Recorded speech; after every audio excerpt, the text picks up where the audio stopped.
Well, it's that time of year when everybody starts talking about their favorite games of the year, the game of the year. There's, there's this little thing that happens called the Game Awards that people get a little worked up about. And the three of us here, I think, all have the same game of the year. And that is Expedition 33. Clair Obscur, Expedition 33. So, ahoy, I am Toontress. I am joined by very good friends Alecandstuff and Lanaruse, who also love this game. And this is a little different for me. I typically cover Nintendo stuff, which means I haven't really talked about this game on any of my stuff at all. So this is kind of the opportunity to do stuff. Yay! Well, here we are. Momentous occasion. Glad to be here. Exactly. Figure, Alec, you just beat the game within the past week of us recording this. Lana's been hyping this game out since it came out. So. You messaged me so quick whenever I said I started it. Yeah, I think so. Basically, we're all coming from these different stages of who's played it at certain amounts. Yeah. But one thing is for sure that all of us have been blasting the soundtrack since we finished it. Whether it's been a week, a couple days, a couple months, whatever that looks like, it's been amazing. So yeah, it's gonna be great. It made it on my replay, on my Apple Music replay for the year, even though I just started listening to it 2 weeks ago. Wait, that's kind of crazy. Because think about how much you had to have listened to it in that short amount of time for it to make it onto there. I'm a big music listener, so that kind of shocked me, not gonna lie. That's incredible. I think it's a testament to it. I mean, there's a lot to talk about with this game, and I'm going to try not to have us here for 3 hours, of course. But for those of you watching, to make this easier on everybody, maybe some folks are only hopping into here because, oh, hey, this is the Game of the Year topic, but I haven't actually played the game yet. We're going to be dividing this up in a way that makes it more digestible for everybody to kind of help avoid spoilers and all. There's 3 acts in the game. I hope 3 acts existing isn't too much of a spoiler, but it doesn't matter at that point. we'll go about this one. Act 1, Act 2, Act 3. We're going to try to avoid spoilers for future acts, and we're going to try to keep things contained to the act we're in the middle of discussing and anything before it. So if you're worried about spoilers, use the timestamps with the video. That'll help go through that. And, by the time we're at the end of the video, anything's fair game. So to start off, Act 1. Anything past Act 1 we're not going to talk about yet. This is the first, 6 to 8 hours of the game, maybe? Depending on the pacing you're playing at. Yeah. So I guess even before we jump into Act 1 could even be the prologue itself. Yeah, true. So with the prologue, we're just... No, she's so beautiful. But section by section, she's like, I have thoughts. I mean, it's a powerful prologue is so it grips you instantly, and obviously everyone knows what happens at the end of it, but even getting into the beginning of it, we're starting to see themes emerge before we even get into the major theme of grief around just the morality and the ethics of the world itself, especially when it comes to people's goals for their lives. We know that something is happening. They talk about gommage, but we don't really know what it is yet, unless you speak French. Then you might have a little bit of an idea that gommage signifies some type of erasing going on. So, but what I love is that immediately it just pulls you into this world. You've got Gustav, you've got Maëlle, and they've got a bunch of flowers. And that is sort of a theme before we even know what's going on, is just seeing the flowers as part of the world in Lumiere, seeing the big 34 on that big, what that is in the distance. The numbers, Mason. What do they mean? I remember I saw the 34 and I was instantly confused because I said, I thought this was Expedition 33. And it took me a minute. Yeah. But yeah. No, it's fascinating how quickly the game is able to set itself up just in that time in Lumiere. You get your initial battle tutorial, sure, but you also get this really great foundation of what this world is like. Yes, it's a French city, but there's kind of a lot going on here just from the get-go. There's a lot of destruction around that. It looks like this city is the only sole survivor of. There's this kind of festival going on that has a very somber air to it, while also being presented in a way that really, as you mentioned with the themes of grief, from the very get-go, you look at every character through that whole section, or talk to any character, and they're all going about it very differently, as people do with grief. It's very present from the get-go, and how people deal with it, which already really adds a lot to that world and the depth to it.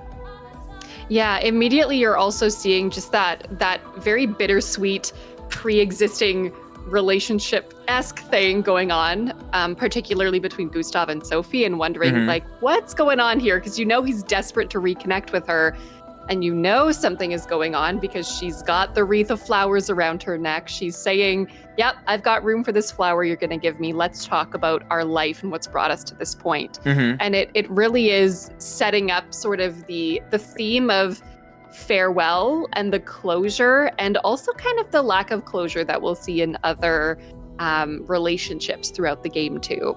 So it's really bringing that in instantly, with them desperately trying to reconnect in the last, you know, we're pretty aware that these are last moments, particularly for Sophie, where they're, you know, trying to make amends for the relationship that didn't work out years ago. Which is also a great character dynamic, because in a lot of, I feel like a lot of games that would take this approach, they would have just been like married already, or they would have been like, like you would have taken a very foundational relationship to have your basis, and then every other character and their relationships are kind of based around, well, you know what these two are like. They're very, typically it would be like they're very core, they're the unbreakable bonds kind of thing, whether that's a romantic relationship, a sibling bond, or like any kind of unbreakable bond is typically what you would see in something like that. So the fact that the very first one we're introduced to is this rocky relationship that Gustav and Sophie had, of they had time together, it didn't quite work out, but they both wanted it to work out, and they both know if they had more time, it might have been able to, and that adds to the trauma of it, the tragicness to it all. Yeah, that they don't have the time to make it work. Which, before you know what goes on, it's well, they're both young. Why don't they have the time to just make it work out? Exactly. So this could be a good time too to talk about what is going on, because we do find out really quickly that the reason that relationship is so tragic is because with Lumiere, every single year, people of a certain age are suddenly disappearing. The gommage happens, and these people are just dying suddenly, and they don't really know why. They know there's this paintress in the distance with this monolith. She's painting their number. They're dying. This horrible figure. And then we have that relationship between Gustav and Sophie, where then that's where that morality comes in around, if our world is dying and people younger and younger are dying, how can we bring children into this world? Yeah. And so that's Gustav and Sophie, where you have these two people who genuinely care for each other so much. And it's really that kids issue that was the hardest thing for both of them. So seeing that love that they still have, and that the heartache of, I wish we could have more time, and it didn't work out, but also standing to their values as well was really important. So yeah. Alec, was there anything you took away from like their relationship too in the beginning? It's like I don't know, it gets into it really quick. I had a...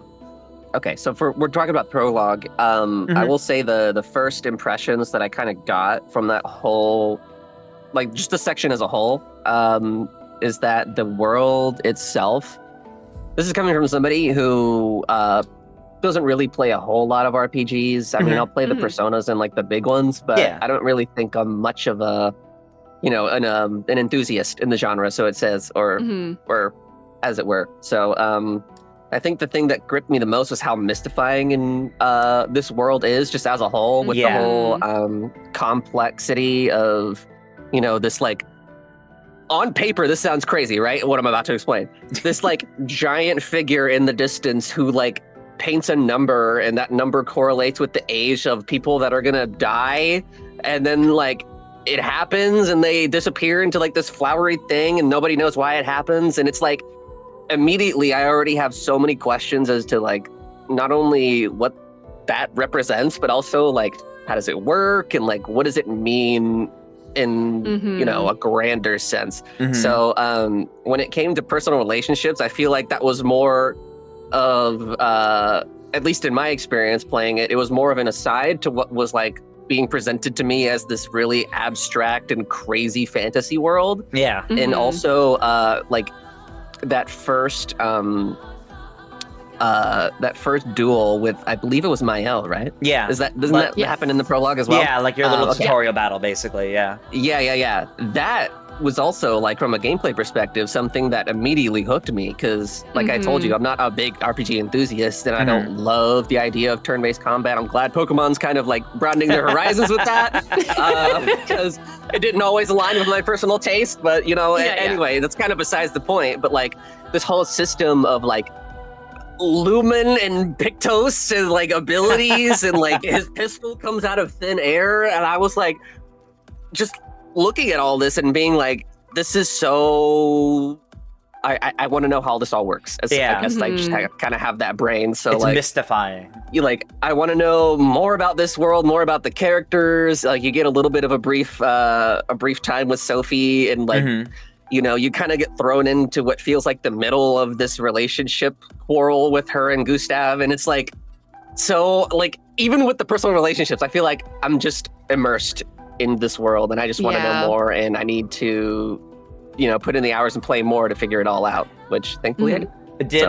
Did you do in the prologue, did you do the little sequence with the painter there where he wants to paint a scene of the lovely couple of Gustav and Sophie, and it has you do a battle with her where you have to dodge all of her attacks? Please don't parry your girlfriend. Oh no, I didn't do that. I talked to a few NPCs, but I was under the impression that there was like they're just gonna say stuff, and I'm just gonna be like, that's fair. That's fair. Go to the story. It's a great little moment that happens in the beginning where you do a battle with her. You have to perfectly dodge. It's to actually teach you the timing for that. But you dodge all of her attacks, and then he paints it as this like beautiful scene of like the two of you and like your last dance together. A dance together. A dance together, and he talks about how he talks about he's gonna make it this beautiful thing, and oh man, it's crazy. It's really moving, and that one bit stands out to me because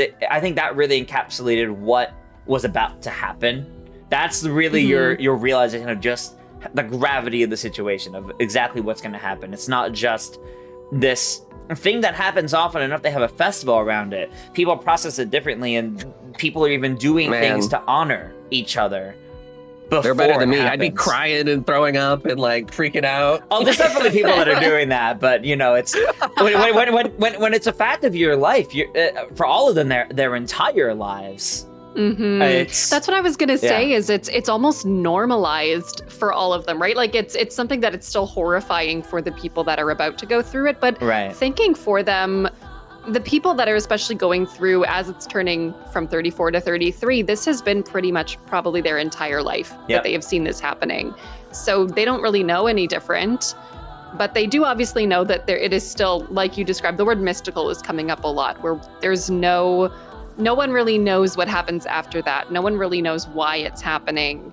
And that comes through even in the festival of just people, like you say, trying to process what that's going to look like for them. Those that have children, like there's that one NPC that has the uniform, from the sun or whatever. And you've got all of these people that are at different stages of their life, that have kids, that don't have kids, that are more okay with it, that are absolutely terrified of what's about to come. And it really just brings a lot of life into this city that we're learning about right off the hop. So it's beautiful and tragic at the same time. There's also one very like key moment that happens before the gommage that really kind of sets up, whether you catch on to it early on or not, really sets up a lot of the game to come and what the players should be keeping in mind. And it's as you stare out at the paintress and the monolith, Sophie says she kind of feels sorry for her. There's just something about that she looks sort of sad. Yeah, is that she looks sort of sad. And I see Alec processing this, like, as it's being said, like, whoa. Well, like, even, it started, like, I had this thought of, like, man, this game really warrants a replay, because, it, like, even what you said with that NPC, I guess, that I missed, with, like, that teaches you how to dodge, like, I need to go back and see that now. Like, so that's actually something that, you know, and this will still be spoiler free, but it does reference characters that will come up. So again, if you have not played the game, turn around now. Don't. What are you doing here? Leave. But essentially, in the prologue, there's actually a bit of foreshadowing of things to come, because there's also the NPC that carves a sculpture of Eskia. Yeah. That can also turn into an Everon. You also see characters throughout the prologue that you get to know later, like Lune's playing guitar in one corner. You see Ciel dancing with the other dancers who have drawn, you know, the kind of the carvings, the designs all over themselves, carving the Pictos into their skin. There's all of these little glimmers of characters you'll get to know later in the prologue. So it is true that if you've played it before, it does warrant coming back to the prologue again to sort of see all of these little bits and pieces that come back later in the game, because you don't really know that those characters are important until later. There's a lot of foreshadowing, and it's very subtle foreshadowing for a lot of it. Yeah, absolutely. And especially with especially how we don't know how many of them are going to be important. When the gommage happens and, you know, depression really hits, and then immediately afterwards it goes to the little party the night before for the Expedition 33, you know, the title of the game, before they leave. And it's just like kind of sad excuse of a party where, like, they know, yeah, we might not make it back, a lot of us may die, but you know what, we're gonna do it for the cause. And that's kind of just the energy of the entire thing. Like, even Gustav's sister is like, you know, I don't approve of this. Absolutely. Well, especially because Mael's going along, and Emma is also technically her guardian. And now you've got Mael, who's what, was it 9 years away? I think they said 9 years away from her gommage, I think so, potentially. Yeah. Because it would be going... She has a lot of life left. Yeah. Yeah, because as she gets older, the timer goes down too. So I think it would, about 9, I think, yeah. Exactly. So yeah, you've got Mael. Mid-20s, I think. 25? I think she's 16, so I think 25. She's 16, yeah. Yeah. Oh. Yeah. Okay. Math. Cool. I was just curious. But yeah, it's an intro to all the characters. There is still that, like, the cheer and the hope of, we've got more tables than 34 had. And, you know, a lot of let's have a drink, let's get ready. I think it does bring in the hope of also Gustav having introduced the Lumina converter, which, you know, it plays through the entire game, of the importance of the Lumina converter. Which I need to talk about a little bit at some point about Pictos and abilities.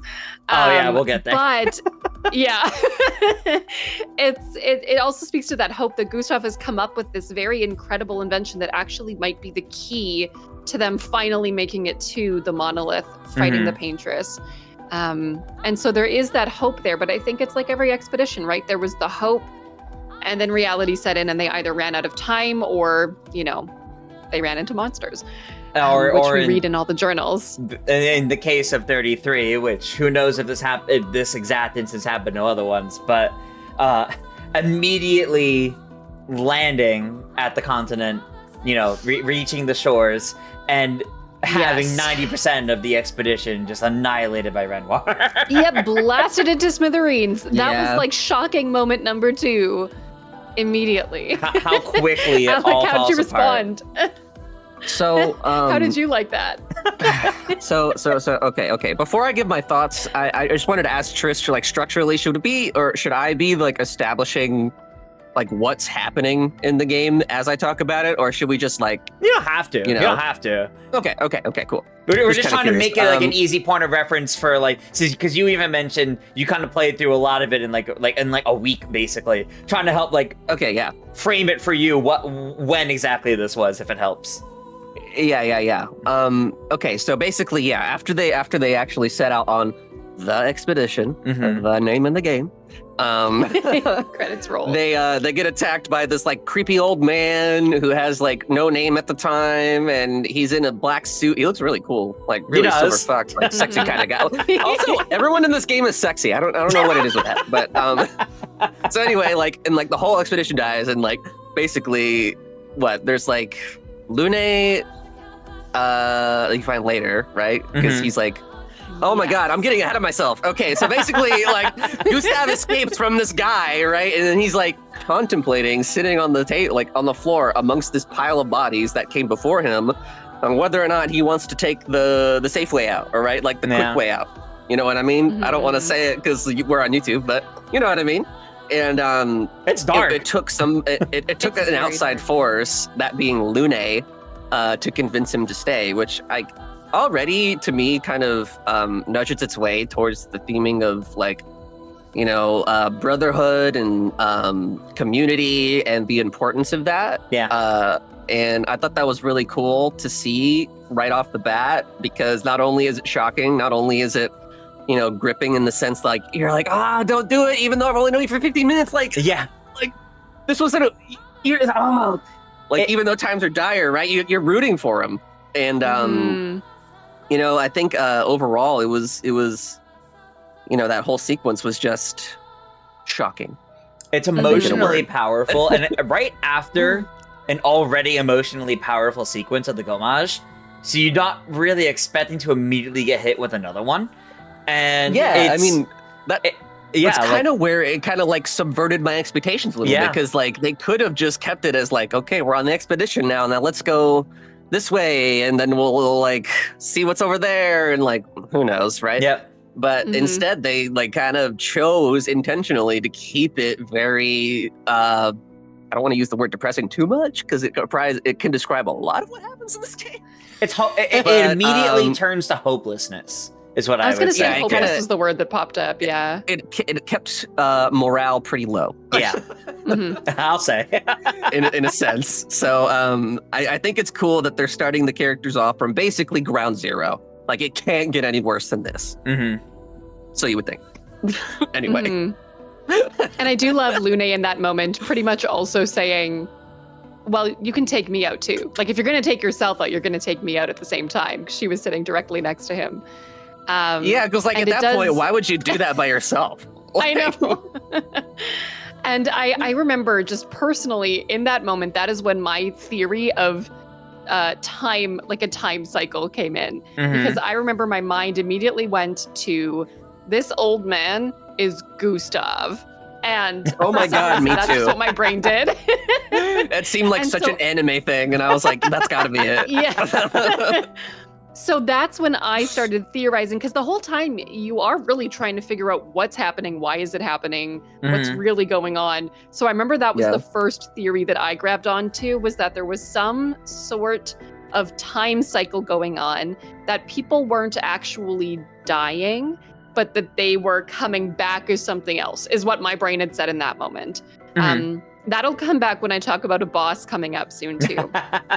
I won't get there yet. That's But I fair. remember in Okay. that moment, Gustav, to me, that this was his future self come back to warn him or something. Mhm. And to obviously kill we everyone. learned something else. and Yeah. to kill everybody. So as we get there, then we're starting to get introduced to, you know, chroma as the currency of the world, the chroma catalysts, all of the other consumable items that'll come up later too. You start to see more mimes, which Oh, I God, gotta yeah. say right off the hop, I didn't Oh, get into hell any of the no. mimes right away. Oh, hell no. And then we're also like, you know, finding more of the journals and then getting into boss fights now Yeah. with the two characters you have. The first major boss being that évêque, which is bishop in French. So Mhm. Oh, it was okay. the bishop come to greet Lune and Gustav. And so that brought in like a new fun, like Alec had said it, I'm not a turn-based gameplay person either, personally. But there was something about just the way that it brings in the combat of reacting and always having to pay attention, be on your guard, and that there's types involved too, because this particular boss is weak to ice. Yeah. So having to know different like typings, working with the elements, and working with Gustav's overcharged ability.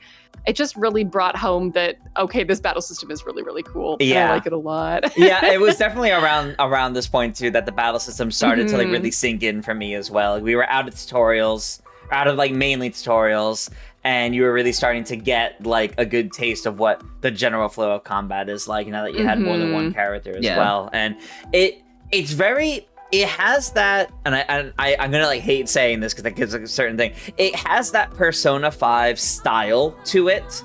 It has that everything just looks really flashy. It makes you go, ooh.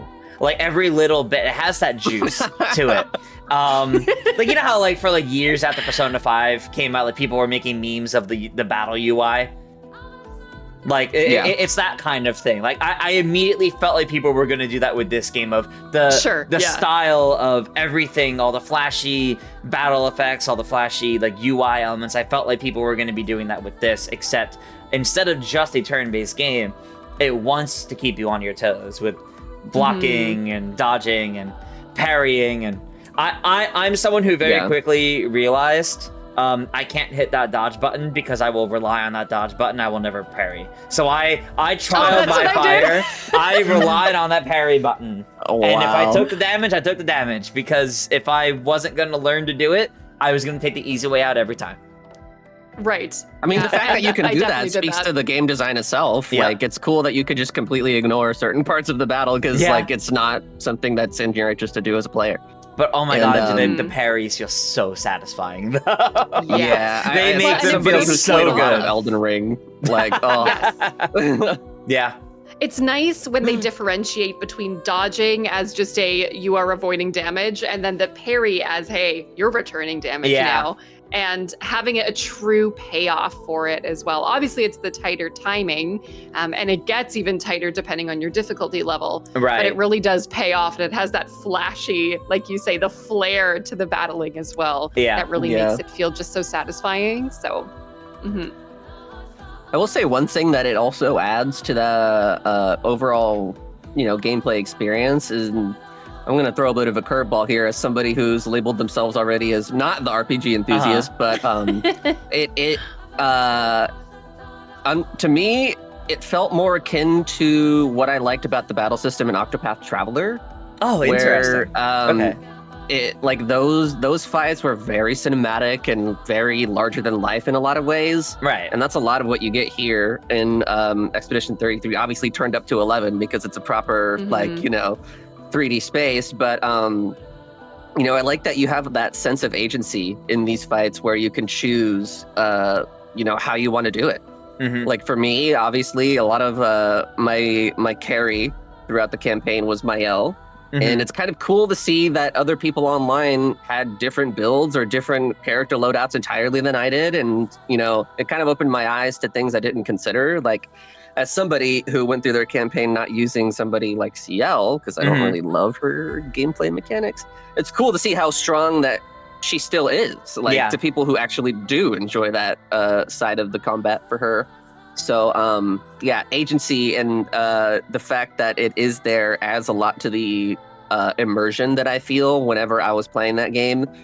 Added on all the other elements of things like, art direction and environment. Like, besides all of that, I think it just felt good as a player to feel like I'm controlling what is happening in this battle, and I get to decide what the flow is. Yeah, so, they do cool. They do a great job giving you that amount of control, especially with like the Pictos and Lumina, and the how, and even like the skills that you can assign to characters. You choose when they get their next moves. You choose their stat loadouts. You get plenty of items to reset those and completely redo them whenever you want. I'm going to say, I still don't think I understand the battle, like, Lumina Pictos thing entirely, still. But it's better than when I first started. So. This is a very silly comparison to make, but it might make it click. It's badges from Paper Mario. Oh, hell no. It's badges from Paper Mario, but...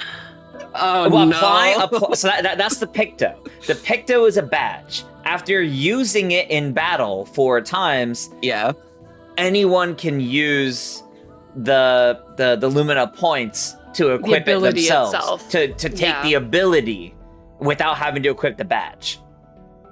It doesn't lose potency or anything whenever Nope. you. Now I'm just asking questions. No, that's fine. That's fine.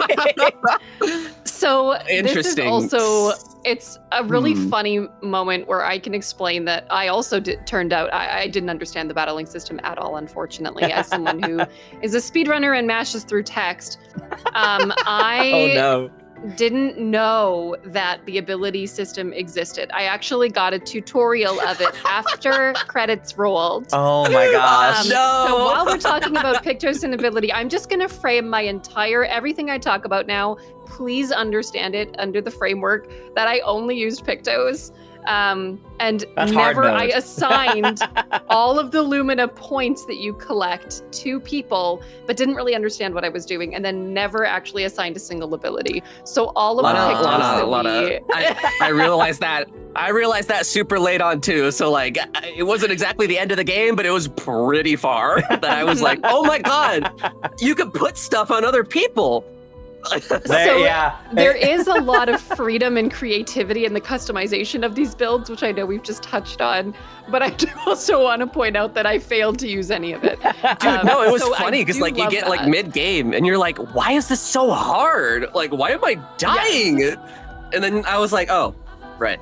Okay. You're not utilizing the systems presented to you. Falana, that's Right. why that warrants a replay for you of actually like using all the different systems. Yeah. Well, and then so right after that as well, we are going into like now Flying Waters, where you're introduced to the manor for the first time. Flying Waters is visually and music-wise probably one of my favorite areas of the entire game. Same. And what's it's so beautiful. important, it's stunning. But what's so important about this area is this is where we're going into the manor for the first time. This is the first manor door that we're finding. And the manor is very important. Very important. We meet the curator, which then later also allows us to continue building our team with, weapon upgrades and the Pictos upgrades. Pictos upgrades as well is what I'm trying to say. One of those. And of course, we also curator find himself does exactly. Yeah, she's a little important. Alex Love. I just wonder, buddy, that we immediately jump to the curator. It's like, well, we also find Maya. Oh yeah, Maya's around. And Noko, and we also meet Noko. Yes, we who's meet the Noko. Cutest little gestrel. Now, one thing I want to mention about this area that I was gonna say is what also was a misread theory I had about this game is the boss of this area is Go Blue. Mm-hmm. And when you walk into the Go Blue fight, there is a red flower in the middle of the arena. And Go Blue only reacts when you touch that flower. Then he goes and attacks the expedition now that everyone's sort of back together. That is when I had the theory that people are not dying. They are being reincarnated into these Nevrons. To me, that red flower was representative of Sophie and the flower that you gave her in the beginning. So my brain went to Go Blue and Sophie must be connected. And then that never panned out anywhere. So all that so you to were in say the fight, theory, just like, I don't want to kill you. She's not back. But yeah, so that was really my experience with Flying Waters. Beautiful area. And then now also dealing with bosses who are bringing in their own buffs and shields, and they're tough. They're starting to really make sure you know what you're doing with the battle systems. Mm-hmm. Yeah. Yes, but now we have our 3-person party. Yep. Which really helps build on it as we're going. So yeah, it was super fun. I love that area. I want to note too, Mael, like right out the gate, feels overpowered. And that's cool. Like being a stance fighter, being the youngest person there, you kind of get the worry that she's going to feel a bit too glass cannon. She's going to feel like she's maybe not the best at this, but maybe like through leveling her to the game, she's going to be great. No, she starts off pretty strong. She starts off pretty good. And then you can just build it to make even better. Yeah. 99 vitality, 99 might, 99 speed. Oh god, virtuoso stance. Yeah, no, it's so good. Yeah. But the stance system for her is so fascinating. But I think it was when we got Mayo that I realized that they're really doing something unique and interesting with each character having their own systems. Like how Lune really plays with the elements. Like, yeah, you can kind of get a little bit of elements with the other characters based on very specific moves or if you equip a certain weapon, maybe. But it was really cool. The stains. the stains. Yeah. Each character has like a very specific mechanic that really makes it stand out more than just it's not just your traditional RPG with they have different like they have different specialties. Like no, they're very different from each other, and depending on who you have in your party, as it goes on, the gameplay itself also feels very different at that point too, because the way you strategize is completely different. It's not just a matter of speed and who moves first and who's the heaviest hitter. Like they all play so differently that it really quickly becomes a lot of strategizing based on how you build it, and it's fascinating. Yeah, and even how you use the attack points, because you've got the attack points that you use with those more special attacks, but you've even got the free shot. Yes, it was pulled out a free gun. Shot, I think. Yes, hit the weak spot. So just even the creativity you can have and how you're going to approach each enemy, bringing in the elements to it, using their particular battle system, like you say, whether it's Mael's stances, whether it's Lune's stains, they all have this unique way of approaching the problem and taking it out. And I love that. Yeah, it keeps it fun and fresh rather than just like attack, dodge. And yeah, it's very engaging. Do we all agree though that Gustav's overcharge when you hit 10 and you use the arm and you end a battle with "for those who come after" is just so satisfying? It feels so good. The best. Oh man, yeah. Yeah. Yeah, instantly he was the one that I always had at the front of my team. Yeah. Genuinely, I loved him. I always just made sure to get overcharged going all the time. I actually was not a strong Mael user at the start. She was the one that, I didn't really know how to build her well, but she was the one that I struggled the most with out of that initial 3, I think. But it was fun just to have her find her feet, as it were, as time went on. So, yeah. The joke with that will make a lot more sense when we reach Act 2 later. Yeah. But exactly. After Flying Waters, we get to the Gestural Village, and we what a silly place. That like I will never forget when I first got here. Before doing like any story stuff, I walked around the entire village and talked to every single one of them because they were so weird and fascinating. I wanted to see which one took the cake for like the weirdest, and it's absolutely the one that starts breakdancing. My personal favorite is the one that's doing the "this is fine" meme. He's literally sitting in a burning building and says "this is fine." That one has my heart, I think. But you've just got this very strange group of individuals who love fighting. They live for the fight, basically. They resolve everything through fights. Their purpose in life is to fight. And they get a great joy and purpose out of that. And they're super fun. They're very fun. It's funny because their design kind of implies like crash test dummy in a way. So they're like, it's funny because they enjoy combat so much because it looks like they're just meant to be hit. Yeah. Well, it's actually that big boss that they have. They call the ultimate Sacca Patate, which pretty much is Sacca Patat, which is sack of potatoes. And so it really is that their ultimate weapon is just the sack of potatoes that you're meant to beat up. And it's just so wonderful. It's funny. Yeah, go ahead.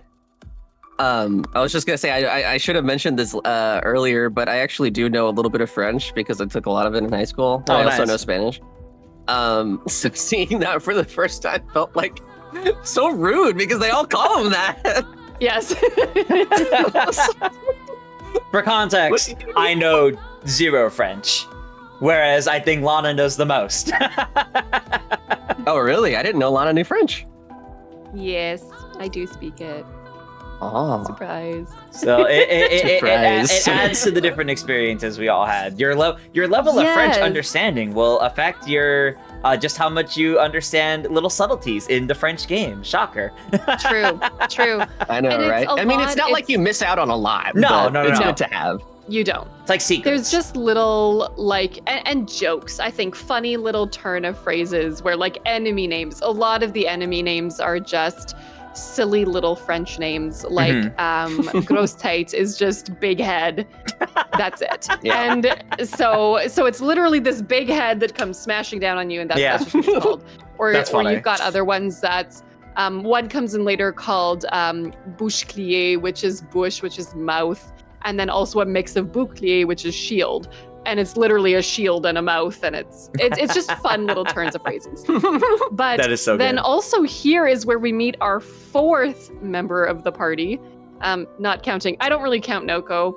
No, it's not playable character. He's around. He's around. Yeah. But we've got CL, who that is a big revelation as well, where you realize, oh my goodness, there is another member of the party who's still alive. Yeah, Alec. No, I'm just reacting to the plot. Oh yeah. I'm gonna be honest here. CL is probably one of my least used people. But again, bringing in a brand new mechanic that is completely different from all of the other party members. Where now you've got her with her, what is it again now? It's Fortell and Twilight, I believe. You've got like your sun and your moon, Twilight. And you're having to use them. Kind of in like alternating them a little bit to then make this strong build. I didn't quite use her a ton. My brain's not big enough for that. Yeah, I know. Yeah, I did find her a bit complicated. So I did not really use her much until I entered like post-game stuff where it's okay, now I'm trying to min-max all the characters. And you have to. Yeah, at that point have to.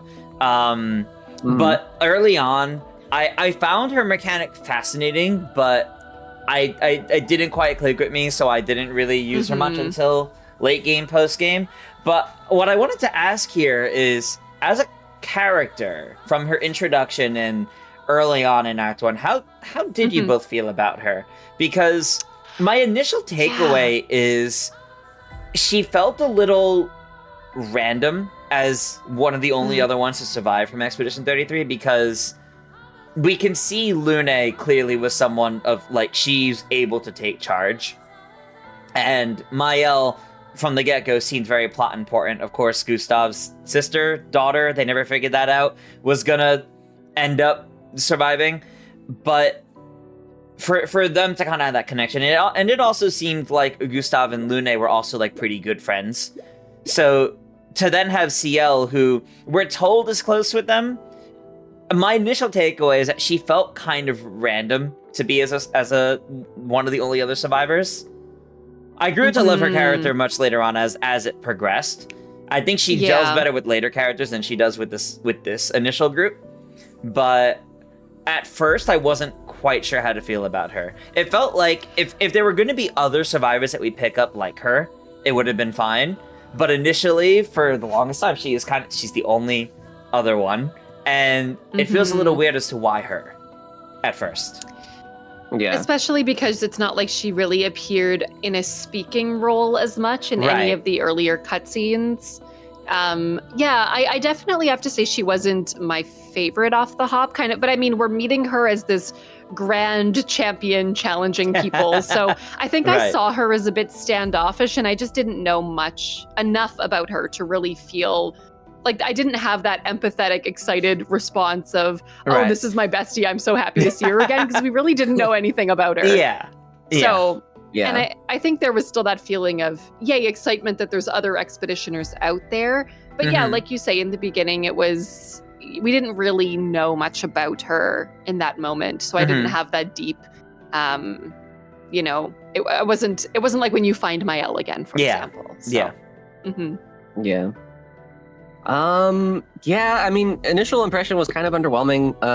Not as much of a highlight, I guess, as the first, encounters with the previous party members. Right. But I would chalk that up probably to just a victim of, when she gets introduced in the story, because it's around this time when some major, revelations start happening, and she kind of gets pushed off to the side a little bit, which is understandable because she's not really related to the stuff that goes on. But initial impression was fine. I mean, it was cool to see another party member. for me, somehow it kind of felt like a death flag because I can kind of understand it's that. usually those kinds of characters that die like at some point later on. So I was already kind of suspicious and like not really feeling like I wanted to be attached anyway because I was like, she's gonna die at some point. Aw. So Yeah, we're losing everyone. it's no big anyways. deal. Yeah. And to add on top of that, I didn't like her gameplay either. So it was just kind of like, she's cool, she's nice, I guess, but you know, kind of probably falls in line with your general thoughts, I think, Triss. So I did like how very quickly with her, the very next place we go to meet Eskia, there's a little mystery laid out with her and Eskia, and that alone, I think, already compared to the initial impression, made her a little bit more interesting because there's something more to her character. Don't know what, don't know how big or little, but there's something. Don't even bring it up to me right now, Triss. I haven't recovered. You know. We'll get there later. Okay.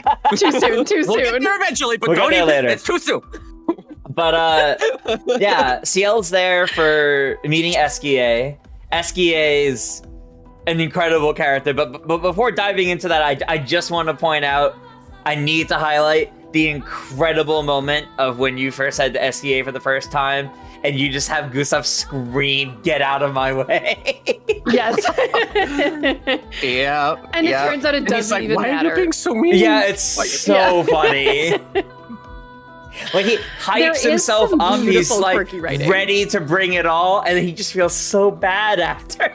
Yeah. This game has a pretty sick sense of humor sometimes. Yeah.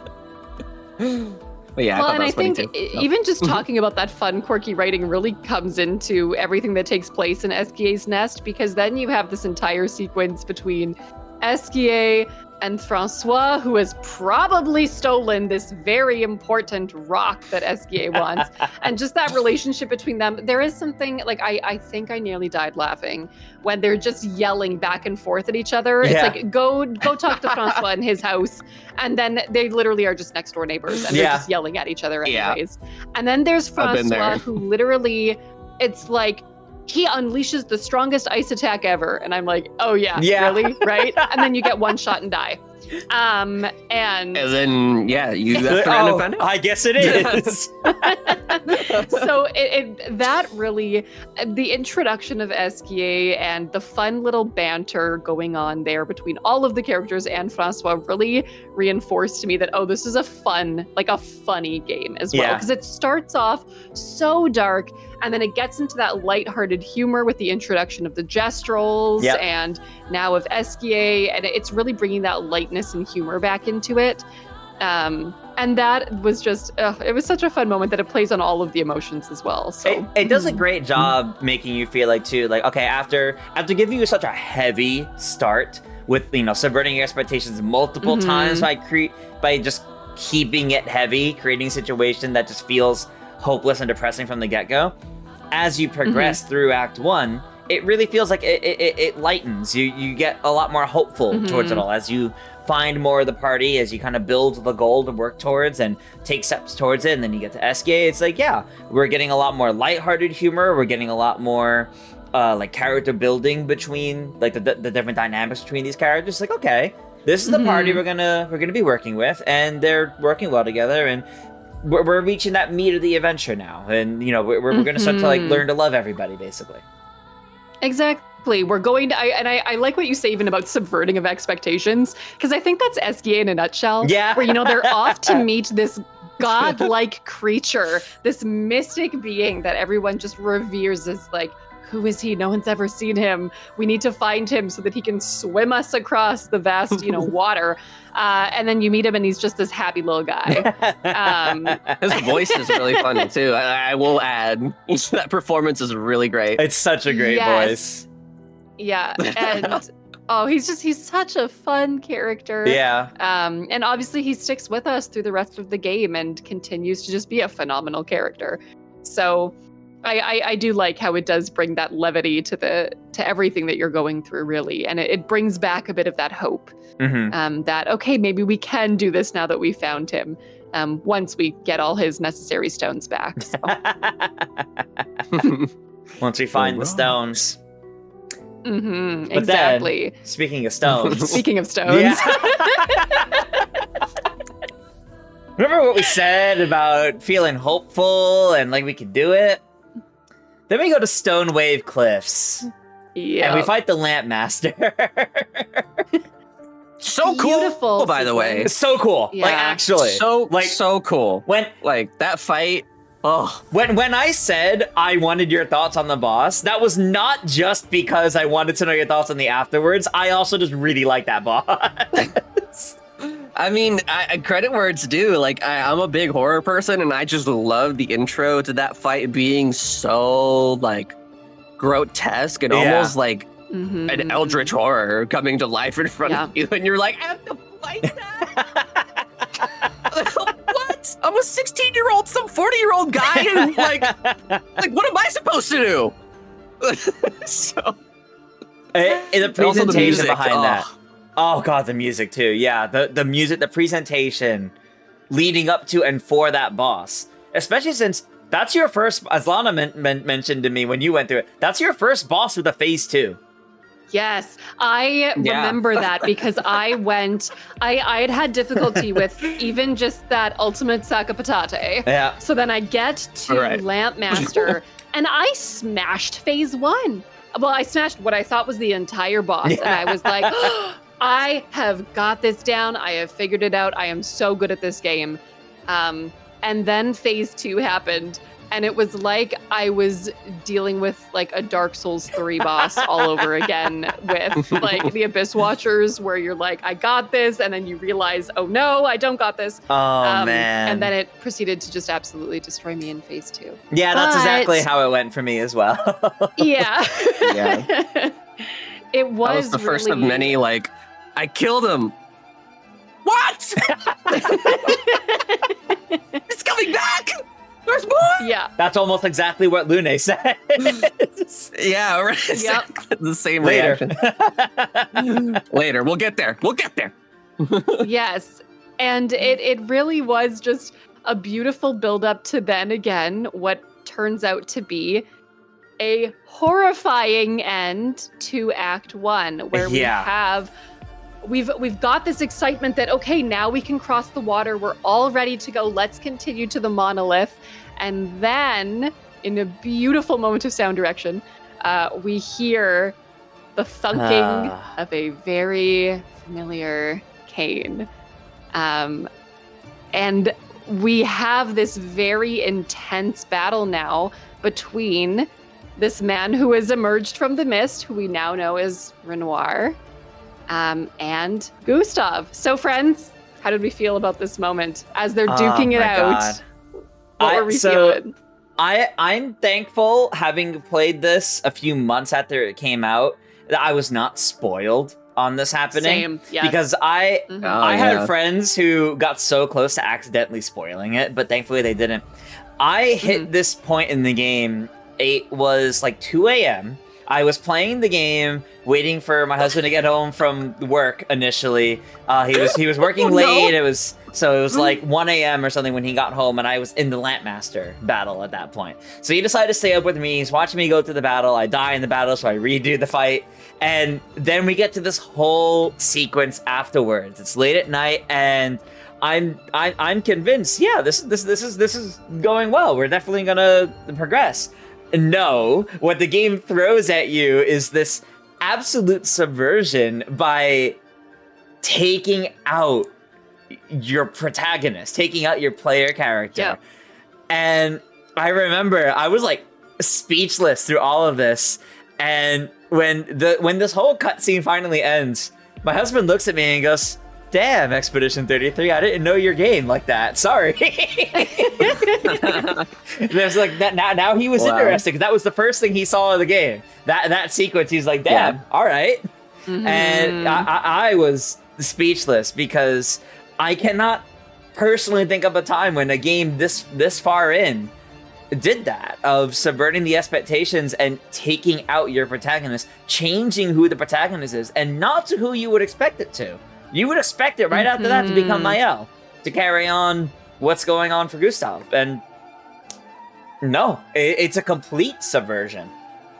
Well, and I think they just did it so masterfully. And I know, Alec, this is how you worded it too, was there were no death flags. No. Where... Oh, yeah, no, absolutely not. You don't really expect it because you have this character who, you know, is just already so well-rounded in the sense that it's not just your typical blank protagonist, you know, like they've got character to them, they've got these relationships, they have a skill tree that looks like it can probably be developed as time goes on, but joke's on you, you never get to unlock that skill tree. Nope. But it really just comes out of nowhere, where I just remember being absolutely baffled by it happening, and it really is another one of those, like, you know, shots in the heart immediately, literally, where just having, literally. What the hell, Tris? I'm quoting Lana that she said literally. She's recovering from that. And it really just pulls again, and this is kind of what I was alluding to earlier about the entire theme being grief and loss, and also with closure and lack thereof, because in this moment you have Maëlle, who is so used to loss, having lost her parents at a very young age. I think they said she was even like 3 or something. Yeah, like she was very young when her parents died. So to then have her guardian figure just completely torn out from under her with no closure, right in front by of this her. very, I mean, she is, you know, she is covered in it.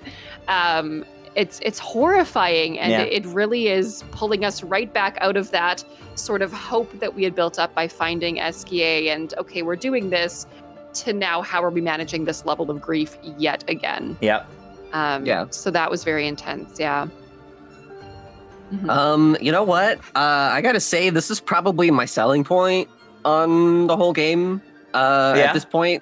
I mean, even more than like the combat and the you know, all the other things that I praised, because when you walk into that fight, first of all, how did you not mention Victor Borba, Lana? This is his first like big moment on that soundtrack. Victor Borba comes out, and like, okay, so like you get into this fight, right, and it's like cinema, and you hear in the background he's like, "Golden One," and it's like. It plays out like a movie almost. It's crazy. And like with the vocals in the background, you're like, oh my God, I'm like the main character. This is badass. But like for the same reason why I didn't feel death flags, even when Gustave was on the floor, you know, contemplating what he was contemplating in that bag of bodies at the very beginning of the game, I still didn't really feel it there, because like as a player, I know there's still so much more game left. So like odds of something happening to him are pretty slim. Especially since, like, you know, so many other characters rely on him for, like, a lot of things, especially Maëlle, who, you know, is kind of building that relationship and finding a father figure within him. And you can kind of see it in some of the cutscenes leading up to it. They kind of, you know, they're shooting the shit, like they're they're like, you know, they're talking it out, and they're like figuring out what they are. You know what I mean? And like. And you can tell that there's like little seeds being planted of like, oh, Maëlle's starting to look to him as more than just a guardian. Like she is kind of guiding her whole moral compass on Gustave. And I thought that was really cool. So when the fight ends, right, and you know, you got this really nice scene of like him turning back to Maëlle and being like, hey, I freaking did it. You hear that like piercing sound, and like for a second, I was like, what? Is he like killing? Like, where is this guy? He's off screen. Is he already dead?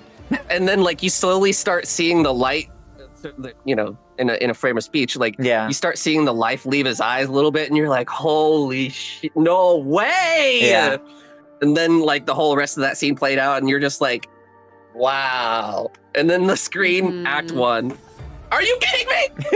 That was only the first one. Yeah, it was only the first act. So like, yeah, all those things put together, it was like really what that moment was like me just feeling like I needed to see this whole thing through at this point. Yeah. Like there's no way I stop now. Yeah. So good. Cinema. Absolutely. Well, we love you. Yes. And then it really, you know, like Tris said, it brings in not the person you would expect to then replace Gustave, because you have this new mysterious person who you've never seen before.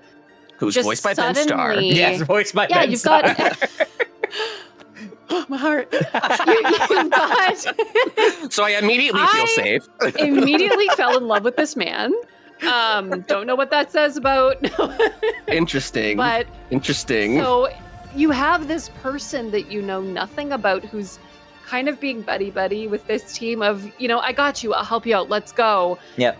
Just quickly making his way into it. I remember feeling a little, it was confusing at first, but you do quickly settle into this rhythm of, okay, well, it seems like the other party members are willing to trust him, and he's obviously not really with this other, like with Renoir, who is over here, and he's trying to get us to safety. Mm-hmm. So it really is interesting. And then, but he also does carry a very similar battle mechanic to what Gustav had. Mhm. Not identical, obviously, but very, very similar.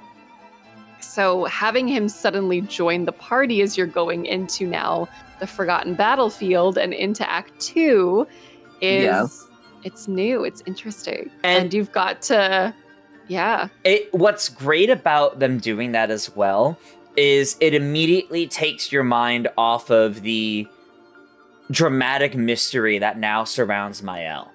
You now have this weird, this moment with Gustav's death where she's kind of like pushed by Renoir. Renoir. Spared her, and there's this like weird like black and white like vision. She hears these voices of other people about how like she's you shouldn't be involved, get out of here. And it's your first proper hint as to like some greater meaning to everything going on, but you become so distracted by Verso and this shift in protagonist that you probably didn't pay too much attention on that, because the game's throwing so much more at you to pay attention to, that the only thing you can really go with that other one is what happened, and you're kind of left wondering that. But you have so much more now thrown in front of you to worry about instead first, and I think that's really a great moment for that too, because it really helps hook you in to everything that goes on next.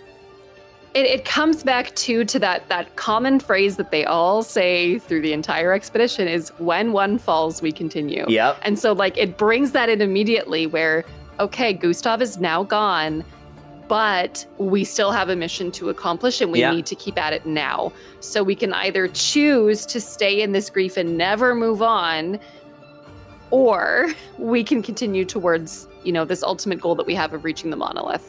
And we need to do that right now. So by bringing Verso in, it allows the team to keep doing that as well, because he keeps the mission going.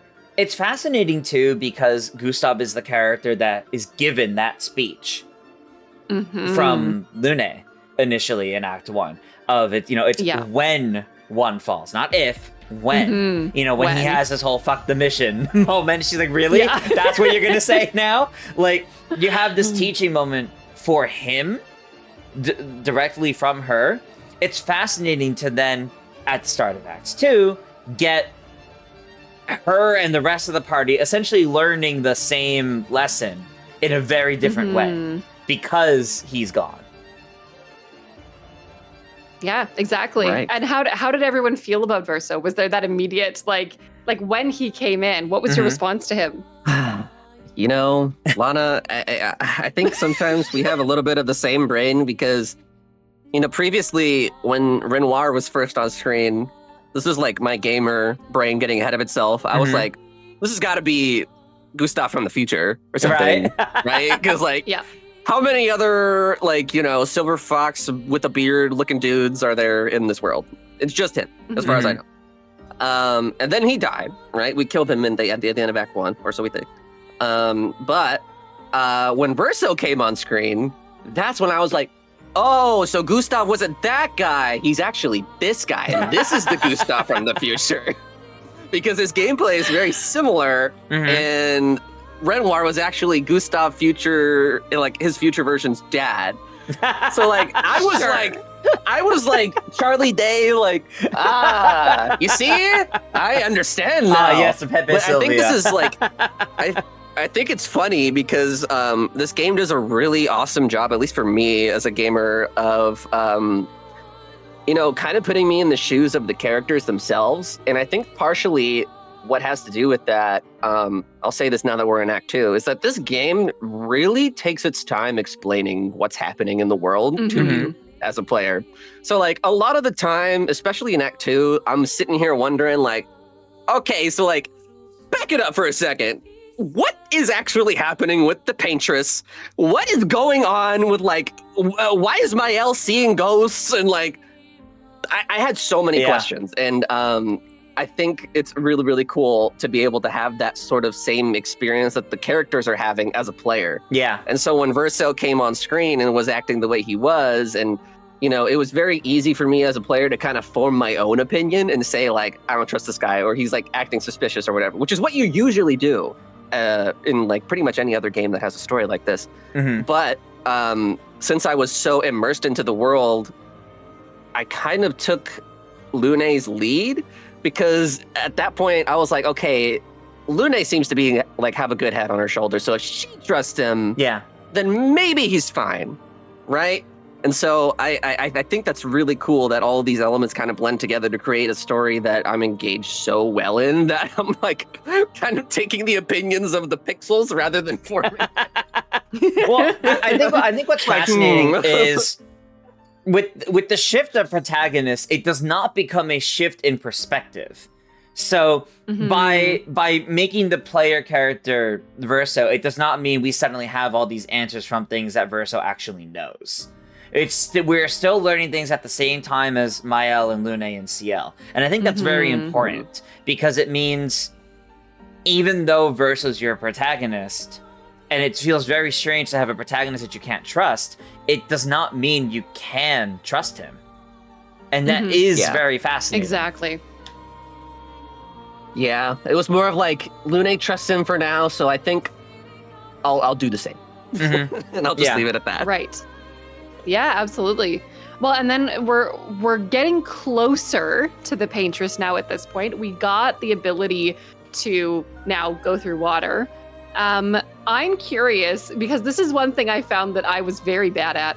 I didn't explore anything that was not directly tied to the main story. So even though we had this world open up to us, we are now camping, all of this stuff is happening. I actually never went to any of the gestural beaches, any of the other areas, especially because a lot of them would say, danger, this is unsafe, danger. you are not strong enough. And so I genuinely never explored anything. And I know we'll get into that more in the future act as well. But yeah, I just didn't really feel the need or the desire to explore as the world opened up to us. I don't know what everyone else's experiences were, especially in Act 2, because there were some places that were accessible, but I never really touched them. So yeah, I know. I'll say my experience was the same, but like for a different motivation. I just wanted to find out what the heck was going on with the plot. So I need to find out. Like, I'll do all the rest of the optional stuff later on a different save or something. That's fair. That's fair. No, while I definitely wanted to know the plot and see what was going on, I was worried about the potential of becoming under-leveled for anything. So I was someone who explored, and if something was open and didn't say danger, I went and did it.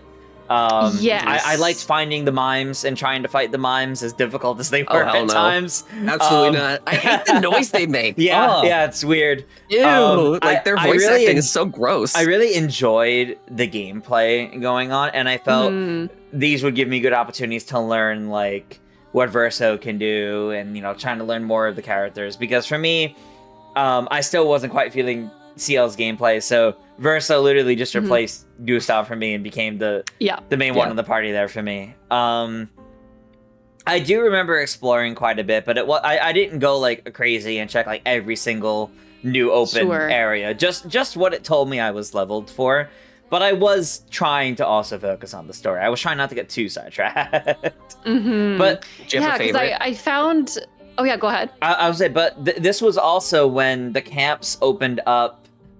This game's equivalent of like a social link, basically. It opened up bonding with your party members. Your party! And it was very fascinating to do with Verso, because on one hand, it's okay, we didn't have this before because Gustav was already close with them. This is not just this new character getting to bond with them because he doesn't know them. They don't know him. Mm-hmm. It's also us, the player, getting the chance to learn more about both Verso and this other character. And I think that's a great way. I think that was a great way to go about it. Because genuinely, some of these relationship and bonding cutscenes were some of my favorite moments in the entire game. Yeah. Again, more open up as time goes on, but there was just something beautiful about actually having the story and the characters' motives also revealed in their relationships and interactions with the other party members. Yeah. Because it kept them... I don't know, I just find that I really enjoy when characters are written a bit... Like, it is morally gray the right way to put it, where it's like they have different motives and we don't know a lot about it, especially with Verso, right? Like, we're learning a lot about their motives through these cutscenes as well. It's not like they're cut and dry. We don't have these, like, you know, good, evil, you know, parts of the party, but they're bringing in their histories through their stories as well, and I love that. So yeah, there was a lot to learn through those cutscenes, even though there's not as many right at the start of Act 2. We'll dive a lot more into those. We'll dive a lot more into the specifics of those when we talk about Act 3, when you can finish them. Exactly. But I just want to point out, this is when you get them, because it does a great job working to help introduce both player and characters to Verso. Bingo. Yeah.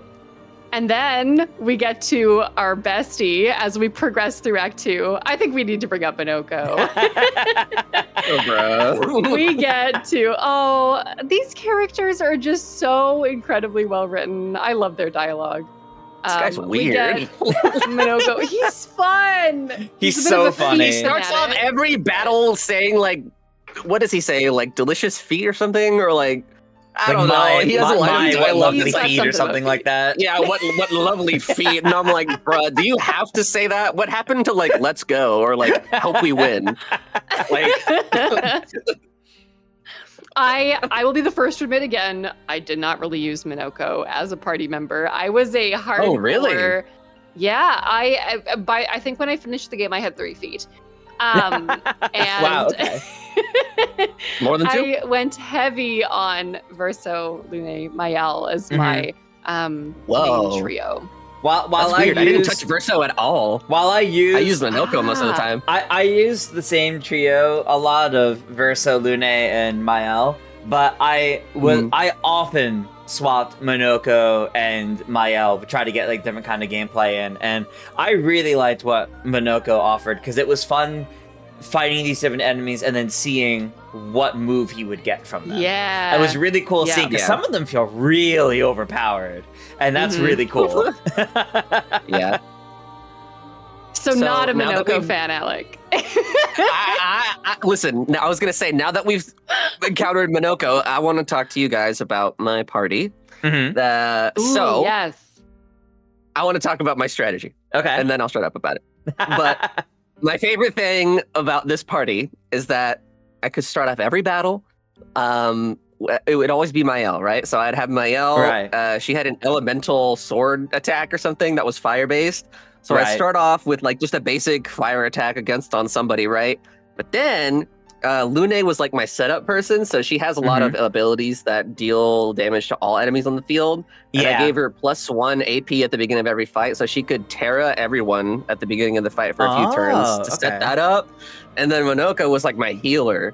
So he would like do healing, and then whenever he wasn't healing, he had a few like really cool ice moves that I could do just in case they had a resistance to fire or something. And then the next turn, Mayel has a move that if an enemy is on fire, she'll go and change into Virtuoso. Yeah. And then that's whenever the big damage would start coming out in the next turn, where I would just hit him again and again with this ability that would do more damage with Virtuoso stance. And if you were already in Virtuoso stance, you would stay in Virtuoso stance. So I would just spam that ability over and over. Lune would hit ice, and that would ice damage everyone and also heal. And then eventually she would also join out on fire. Boom! That was my team. I loved it. It was my favorite combo. I do love that when you get like a good rhythm going that you know you could take on any battle with. I also loved how both Mayel and Minoko had ways to deal with enemies with shields.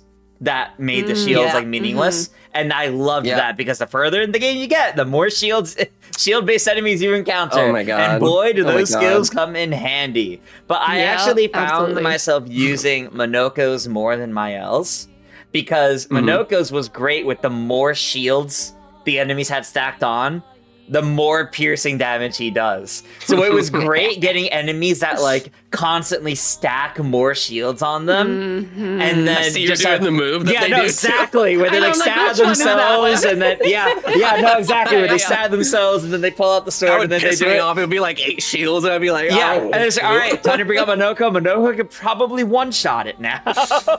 It was very satisfying getting to play around with things like that.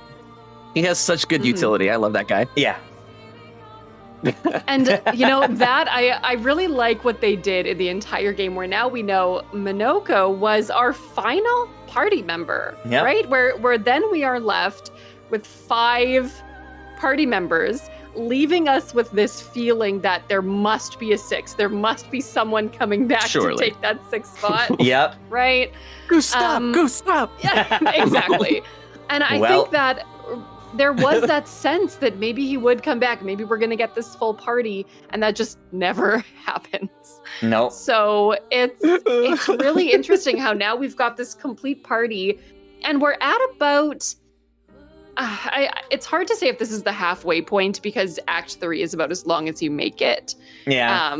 But having this full party now really helps us as we're progressing towards Old Lumiere, where we know that, okay, we're trying to get to this part of Lumiere that existed before the fracture, and we all know what goes down when we get there. This is the big character revelation where we arrive in Old Lumiere. We've got Monoko doing this massive attack that then leads to our first true party split. Now that we've got the full party, we have our 2 groups that are split up, with Verso and Mael being on their own, and everyone else being elsewhere. And slowly, as the story is building, we are getting more and more reason that Verso cannot be trusted. What is going on? There is some motive going on here. And Lune and Ciel find out about it, but they can't get to Mael in time. Yep. And then we end up at the manor again. From the outside. Now in the middle of Old Lumiere. Exactly. So... thoughts as we approach this part, getting to this manor? This was so fascinating to me because I agree it led to the, maybe we can't trust Verso, but it led to this like internal dilemma of, but if he's set up as our main protagonist now, can they pull that again? Can they swap our protagonist again without it just being annoying? Now that they introduced the relationship system, like they introduced more systems that are reliant on him. So it, to me, was fascinating because I felt like, no, you can't pull that again without it just being annoying. So, though we can't trust him, he has to become somebody that we do trust. And this is just so early that he's still suspicious. He still has problems. He still can't quite figure out what side he's on. And the fact that they don't let you play as him during this portion at first as well, where you're just stuck as Mael because he disappears because he has ulterior motives, is also fascinating because it's really, you don't get this kind of thing with your protagonist, the character they want you to control very often in any game. And I think it's fascinating to play with that because it really plays with your players' expectations constantly. Yeah. And it's really setting up that continuous cycle that we've seen too, where we have, things are really dire. Hope is gone. We're not sure what things are going to look like. And now relationships are building. Hope is coming back. Maybe we can do this. We can get to the monolith. And now there's another little kink in the plan oh no, now this guy who has come and is helping us to make progression towards the monolith is someone who can't be trusted because of his relationship with this strange Renoir that we've seen. That's what we know before we really get to the manor itself, is just that they are connected somehow, and now Lune and Ciel need to get to Mael as soon as possible because now she's in danger and something needs to be done. Yeah. And that fight is also, it is yet again another one of our Renoir fights. We have quite a few of them. Cinema. Oh, God. Yeah, there's quite a few. But this one, This is kind of the first one where you can actually overcome this fight, and it feels like a proper fight against him, not just a cinematic fight where you're destined to lose. And it gives you a good taste of what he can do, while also giving you some really good music. Yes. Yes, indeed. Yes, indeed. We'll talk more about that when the later one comes on. But yeah. I'll never stop shutting up about this game's soundtrack. Yeah, seriously. If it does not win best music, I'm gonna riot, I think, actually. So I don't know what's up against it, but like that's got my vote for sure. Yeah, absolutely. But Olivia gave so many little revelations there, though. Yeah. Like about Verso, about potentially Mael. Like, it gave us a lot to think on. An overwhelming amount borderline. Now, I believe, you can correct me if I'm wrong, but this is a moment, and this is a big spoiler point, but this is the first time I believe that Verso actually calls out, as he's getting in the way, he calls out Alicia. Yep. As he's protecting Mael from a hit. Yep. And I remember that is one moment now where we're starting to think, again, like you had said before, Tris, something is going on with Mael. We don't know the extent of it, but she is much more involved in this story than we're led to believe from the beginning. Because we really just see her as this little sister, she's following along, she's just part of the expedition because she's going with Gustav. And now it's coming out more and more that actually this story might center around her a little more than we anticipated in the beginning. Now, this was my moment for thinking maybe there's time travel involved. Yeah. Everyone's had that moment. This was my moment. Because I thought maybe Mael is Alicia in the past. Like, you know, like Alicia was like, you know, her in the future, you know, like her hair's all white. Maybe something happens in the future. She has the mask. So maybe this is, you know, a time before, and Verso's real role is to get her to that point. I don't know. That's what I thought maybe was going on there. Like the amount of watching over her he's doing, and there's clearly something more between the two of them that he just won't say. So I thought maybe that was his role, was actually to get her to that point that we see Alicia at, but not quite. Yeah, absolutely. Yeah. I mean, you were a lot closer to the truth than we were. Evidently.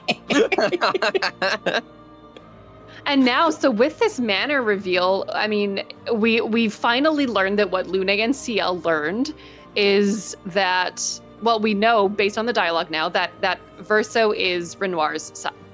Yep. So that's the big thing that comes out, is it is a family relationship, which doesn't really come as a surprise in the sense that, you know, like Alex said, you kind of made that inference already when you saw them, where it's like they've got similar features, they've got the gray, they've got the scars. They seem like they knew each other, like yeah, they showed up at the same time. So you have now this relationship, and still this is where that gray morality comes in yet again, where it's very much like, okay, well, Verso's involved with Renoir, but yet he's helping us. So what really is his purpose here? Is he really doing this for us, or is he doing this for him? Right. And what does this all lead to? And then that starts our next big story arc of working with the curator who's in our camp that we had met in the manor in Flying Waters to now build this weapon using the power of the axons to break the barrier, with these axons now being Visages and Siren. And two absolutely stunning areas. I know we talked a little bit about environmental design and everything, but these are two areas that are just beautifully constructed. So what are your thoughts on our Axon quest over here? What order did you guys do them in? I'm curious, because because I did Visage and then Serene. I loved both of these, and I loved how well the character writing in these sections were. Both gave like very particular character focuses, and I think they did a very good job establishing the importance of like the connections these characters have to these situations. And This was the moment that sold me on CL as a character, also. What stuck out about her in those moments? Like, what did it for you? So, what made you say that? So, when you beat the boss in Visage, I believe that's how you pronounce it. You can call me out anytime I mispronounce something. That's totally fine. I used to English visages, but it would be visage. Yeah, It's a visage in Siren. Yeah, visage and Siren. Visage beat completing that section and how it's CL to be the one to do it in the way she talks about, these masks kind of that she's used to it, and clearly she has battled depression. She's used to wearing the mask, masking the feelings and whatnot. It's very, very powerful imagery, very powerful character writing there, and that was the moment for me where it's okay. Her character has a lot of depth. We already saw a little bit of that with if you already started doing the her and Verso hanging out at all, but this was the moment where I'm like, okay, her character writing is good. I'm happy she's here. Yeah, absolutely. It really brings out the strengths of the party as a whole too. I find where it really solidifies the party, because like you had said, when we first meet everyone, they're just sort of they're coming out of nowhere at first. We don't really know the depth of their relationships, the depth of their own stories. And now we're starting to get into their own why, onto why are they in the expedition? Why are they wanting to be a part of this? Why not just stay in Lumiere and wait for the gomage, right? Right. So it's really bringing out their unique strengths and purpose through all of this. So, But my answer is I did Visages first and then Siren second. Yeah, that was because I think it told me to, or no, it didn't. I looked at the map and I saw which one was closer. I do think that's the order it actually recommends you do them in as well. Yeah. So that was just the order I did it in. Yeah. Yeah, I did that too.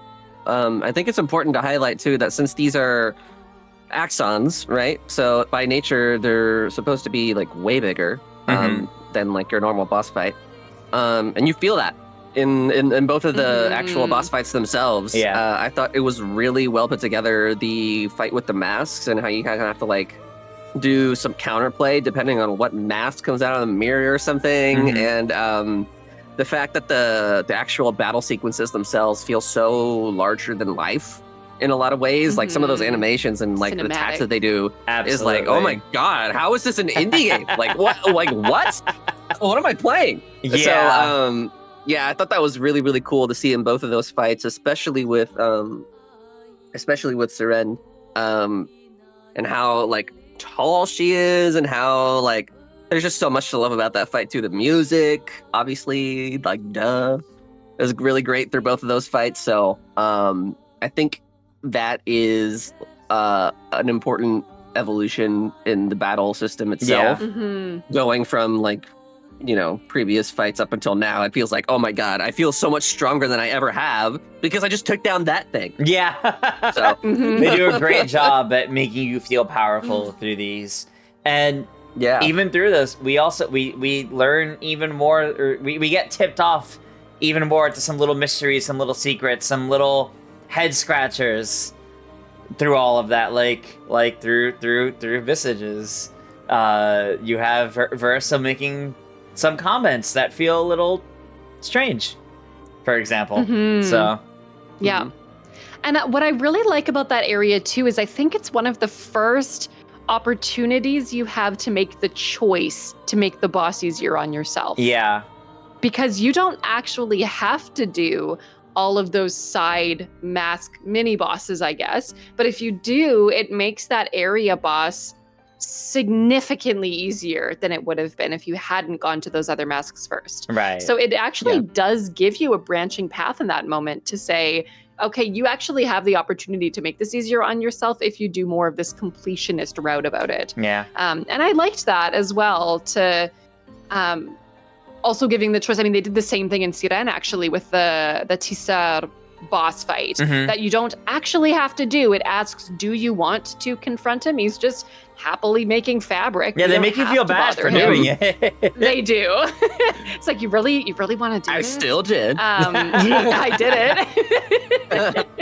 And then it makes the boss fight even easier. Yep.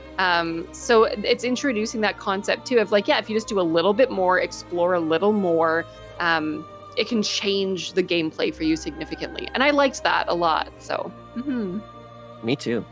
These were fantastic I didn't actually sections. do it for the first one though. Oh, really? I did like a mask, and then I was like, it can't be that hard. And then I tried it, and then I just ended up winning, so I never did it. The rest of them. Nice. Fair? Yeah, that's awesome. Yeah. Did y'all do it?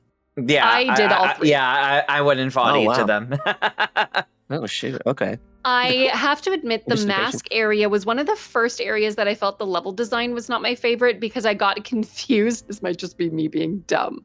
But I was confused by when you would walk into the mouth of the mask and it would close, that it was teleporting you to a different area. I just felt like I kept going in and out and in and out, and I didn't really know where I was. And I was a little confused at first too. That wasn't just you. Yeah. So I just found the level layout just a bit, it just didn't click with me quite as much. It was one of the weaker areas in my mind, out of all of them personally, especially because for me, I immediately did Siren right after, and that was one of the strongest areas for me, just in design, in ambiance, in music, like Alex said.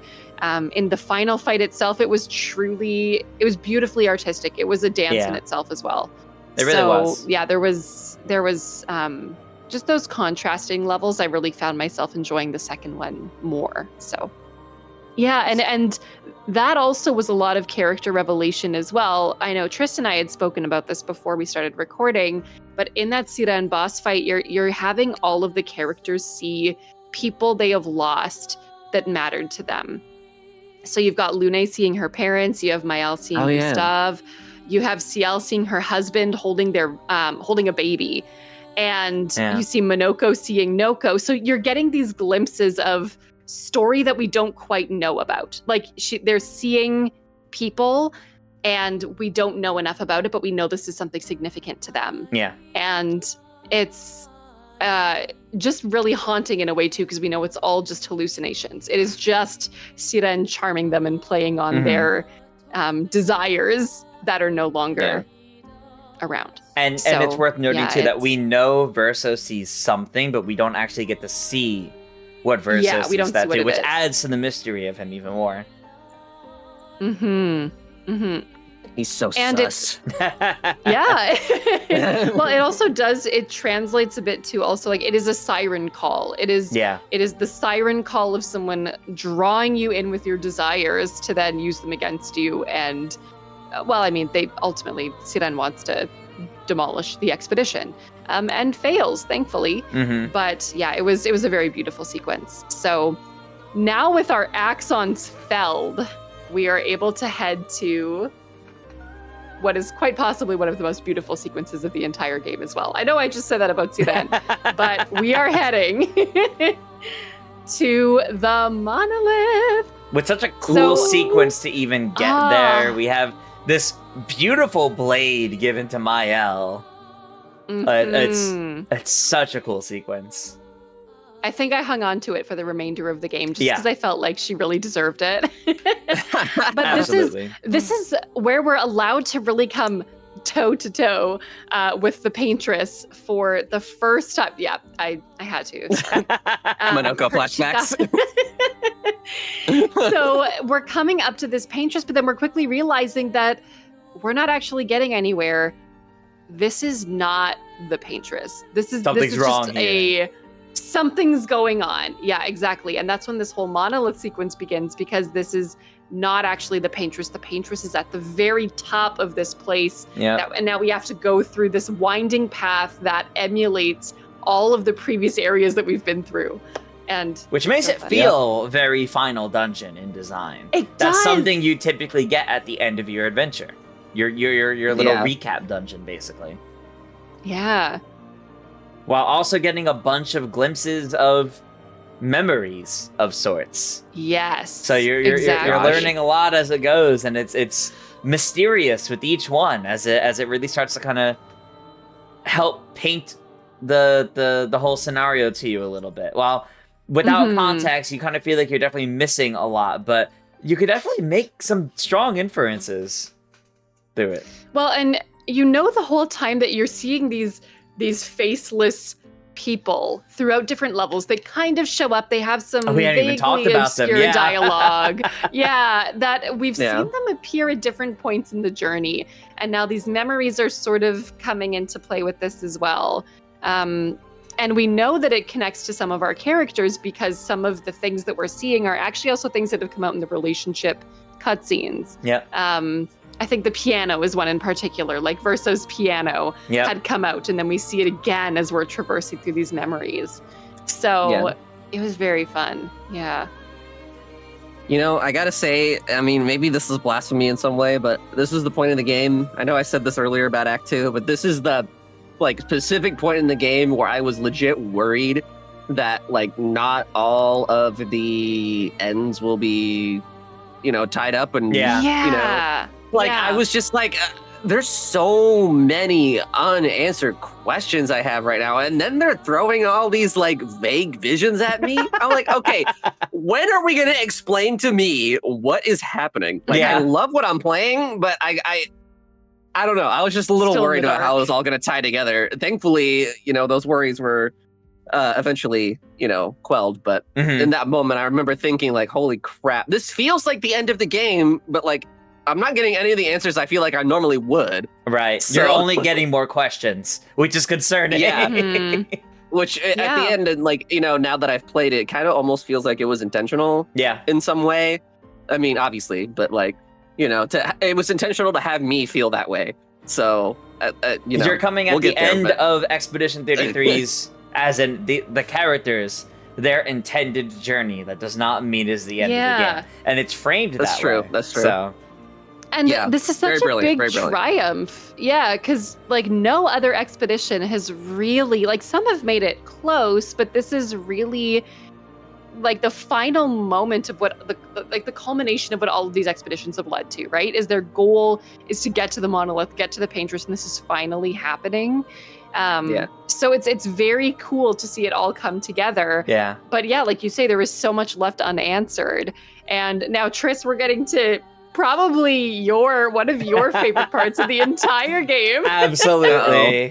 Absolutely. Okay. Oh gosh. So, you reach near the top of the monolith after you go through this kind of vision version of Lumiere, and you reach Renoir, who's there to stop you, and he does not want you to continue. You really you get a lot out of that scene with how that is Verso's father. You learn a lot about how clearly there's some sort of big family issue going on here, and you see the difference in how everyone's handling the situation of how, Verso just wants to stop what's going on. Renoir wants to save his family. And Mael wants to avenge Gustav. Yeah. And you have this intense moment. You have this intense moment from Renoir, who says, okay, well, if saving you means losing you, then so be it. And Verso kind of just pulls out his weapon. Verso just sick of it all. Just we only need to incapacitate him, he says to the party. But Mael with the death glare is we'll find a way to kill him. Oh god. And then the music ramps up so much more than I ever expected it to. True. And it's probably one of the best boss themes I have ever heard in my life. Bringing back Victor Borba, just belting his little heart out. I searched him up and I found out he was Canadian, and I was like, I bless. Heyo, represent. Excellent. But honestly, it really is a good moment to even just shout out the music again as a whole. Yeah. Where the composer, this is his first major project. And he created this incredibly beautiful, diverse soundtrack as well, where every single area, it's not the same genre. You've got the genre changing the entire game, and it really draws you into the environment. And especially this really intense theme now is blasting. And it's intense. It is so intense. And this is a moment where if you do speak French, you can actually parse out more of the story than expected. I won't get to it yet, but it actually tells the story through these lyrics very, very well. But you don't really pay attention because you're busy fighting Renoir. Or so much other stuff is happening in the audio, you can barely hear it anyway. So depending on how you, the player, are doing at this point, you either have enough speed that you move first, so you're blown away by the music and you stop and you're like taking it in, or you want to do that, but Renoir's immediately trying to kill you, and you have to be ready. I think that's one of the most common things I've seen in some reaction videos is people are so just floored by the music that Renoir's first attack just completely demolishes them because they weren't ready for it. It's just such a wonderful fight, and it really does feel like this is leading up to the final moments of the game. I remember thinking, same as what Alec had said, like, where are we going to go from here? Because I felt like going up and defeating the Paintress is the end of it, essentially, right? So we defeat Renoir. We defeat him. We get his suit as an outfit for Verso, which feels very strange to get right at that moment, but sure, I guess. Can you just imagine, like, Verso taking a moment to just be like, hold on, this is the fit, and just quickly before we go to the Paintress. De-dressing his father's corpse on the ground. Well, his father's corpse is not on the ground, because remember, we see Mael and the curator appear, and they gomage him. They gomage his ass. Crazy to see. Yeah. And then that is our final obstacle out of the way to really go towards what is our final goal in that moment. We've reached the Paintress, we've conquered the monolith, we're at the top, and we find her. And I don't know how many times I'm going to say this is like my favorite fight and the best music ever, but I think, again, we're getting into the territory of like this massive, beautiful fight.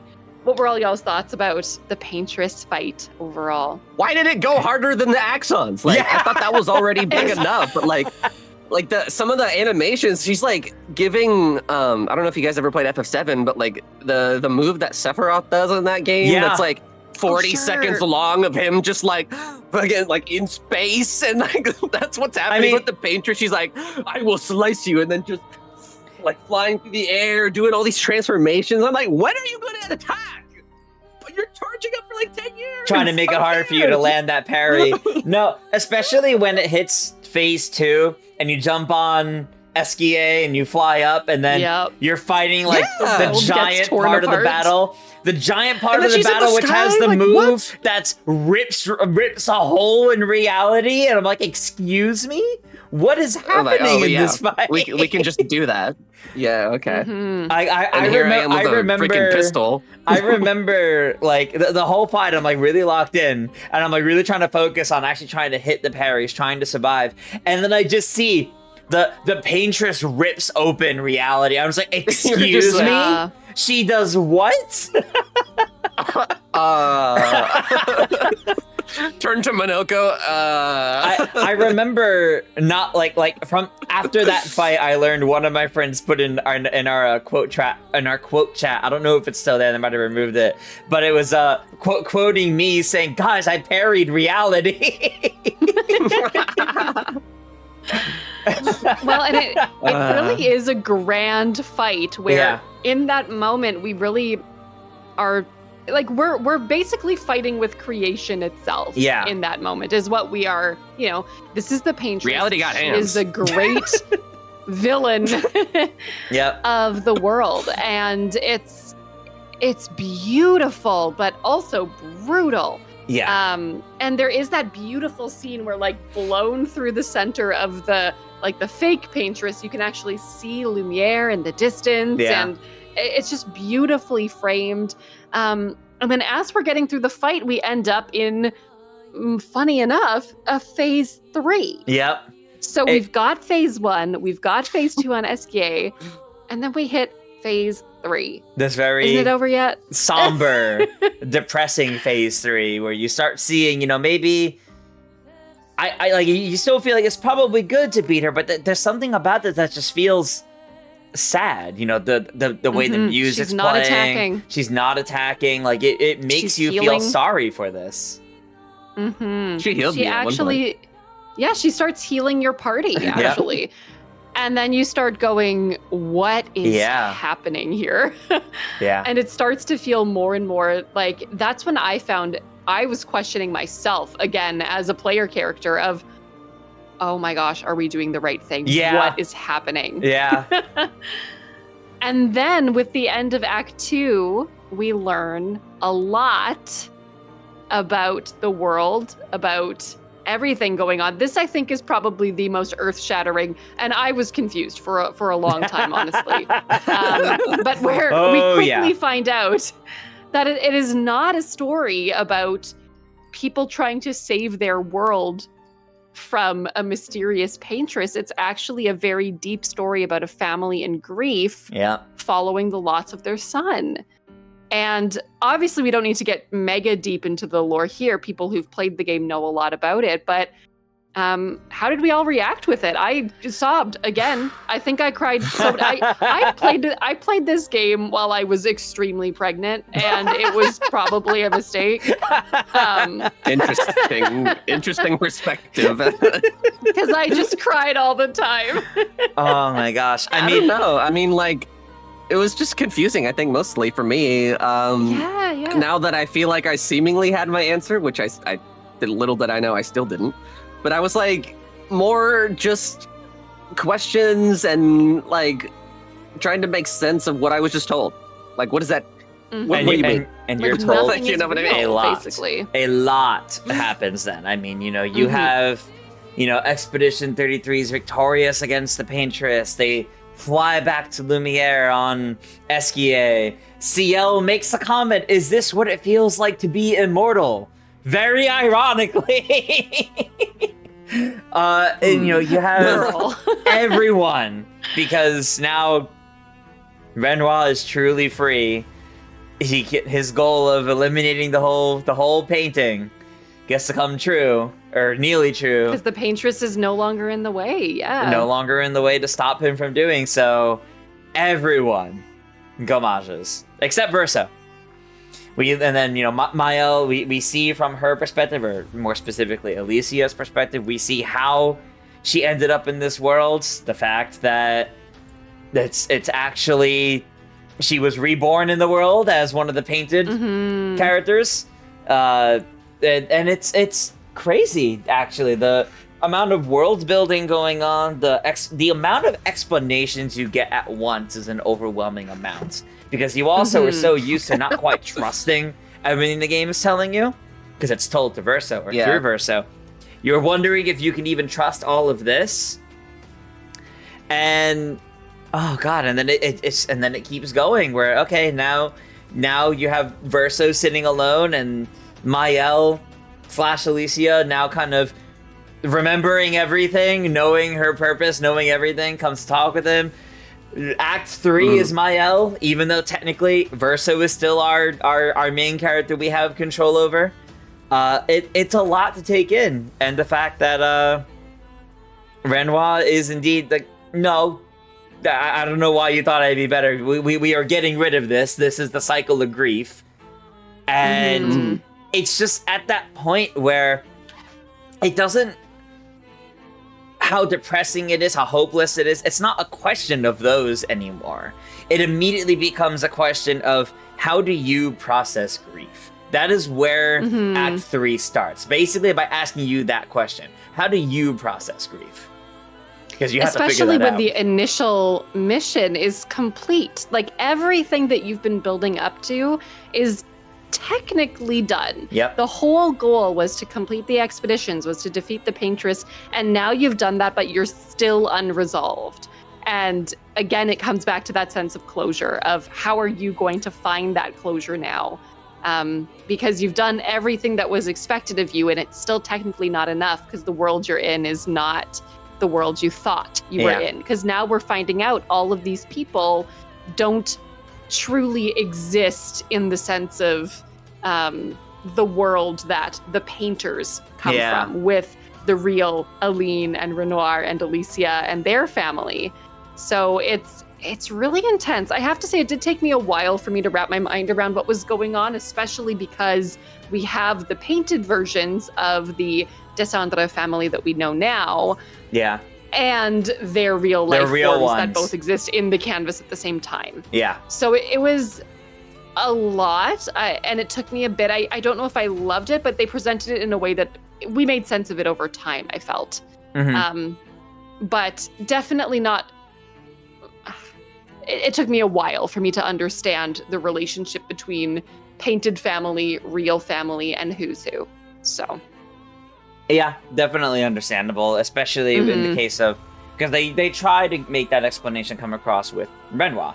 You know, the one that you fought this whole time was painted Renoir. That was how Aline, that's how the paintress, you know, Verso and Alicia's mother saw him, essentially, as her protector.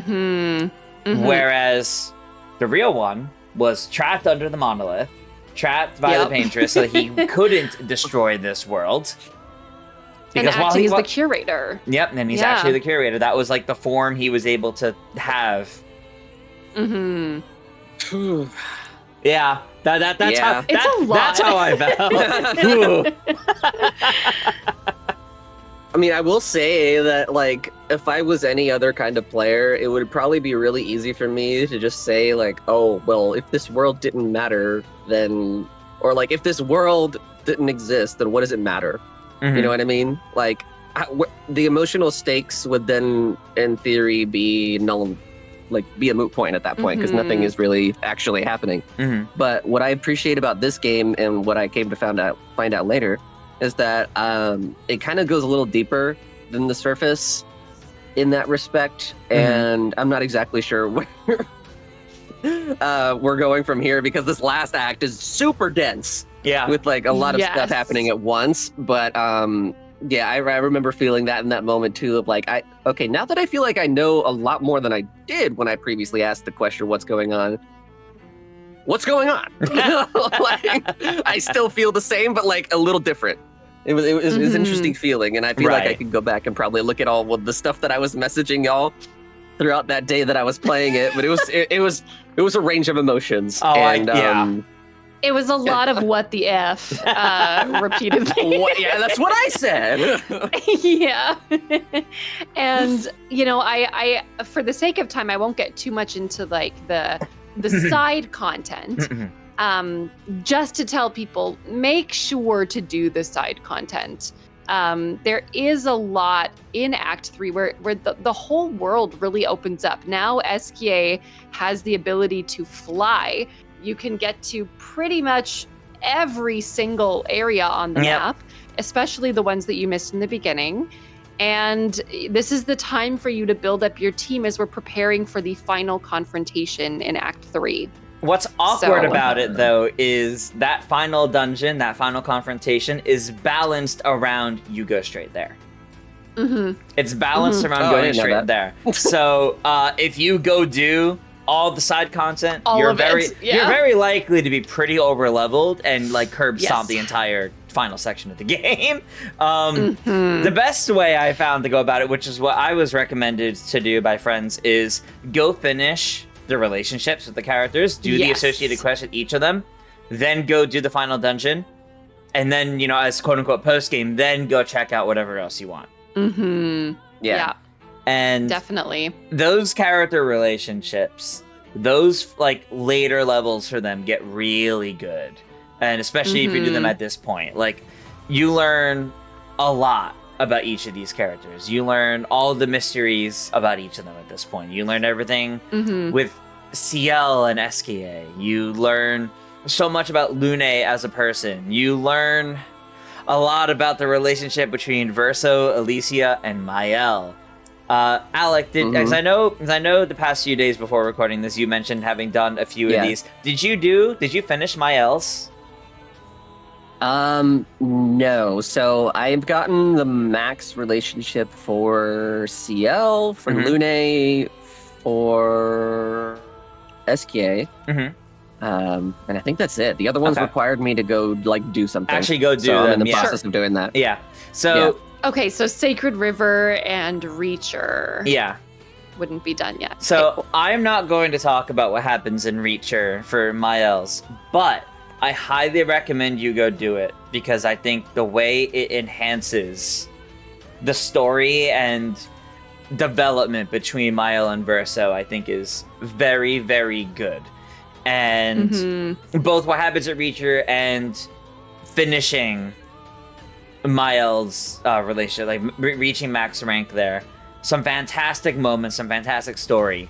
And I kind of wish it was actually the required story, so you couldn't miss it. Yeah. I do think pacing-wise, it might have been a bit better to force that in, but I understand why. I felt that way it with wasn't. CL too. Yeah.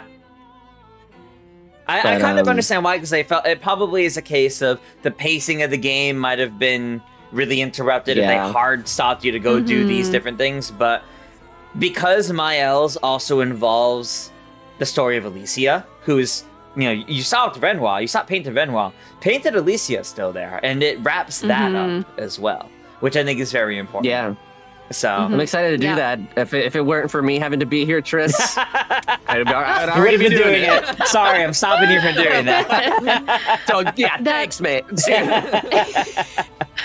I think that is my one complaint, is I found that Act 3, I am a very structured person, I find. And it's not that I want a lot of hand-holding in the game. I don't love the hand-holding. Right. But I also just found that it didn't give me the direction that I needed to do the content that I think would be very essential before beating the game. Yeah. Is that I had a friend, same thing, I had a friend have to tell me, do not go straight back to Lumiere. There's a few other things you should do. Yeah. Because I forgot about camping. I was not updating my relationships at that point. Right. But again, maybe that was just par for the course because I still had not equipped an ability at this point. So Oh, man. You're playing like literally the game, Lana. rolled Like, credits. I'm like, I can't talk about it. It's embarrassing. It was a bad gamer moment.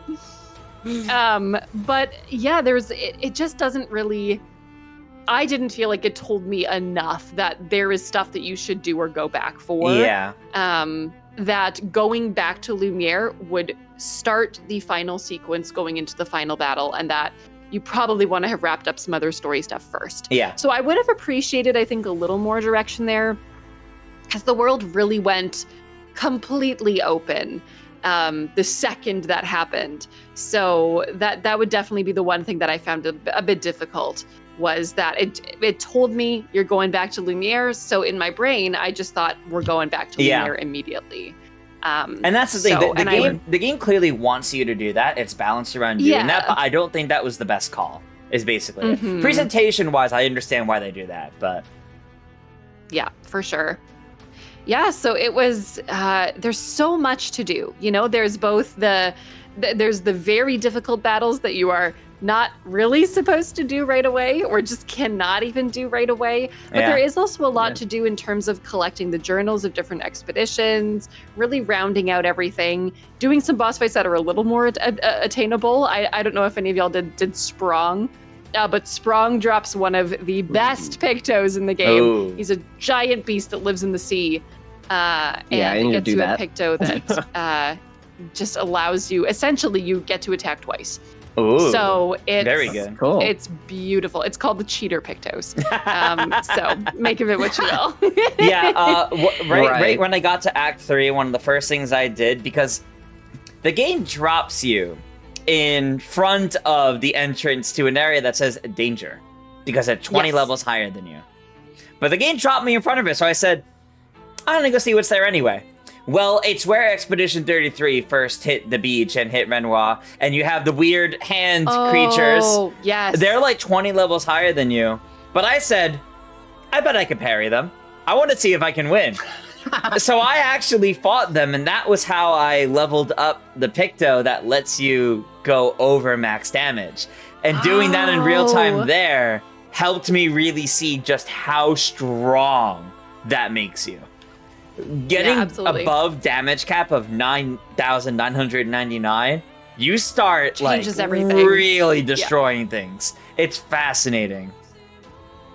Yeah, and that's where the build creativity really comes out. I mean, I don't know if either of you have really looked up people's builds online, but it is incredible what you can do to break the characters, especially Mael, to become just a damage tank.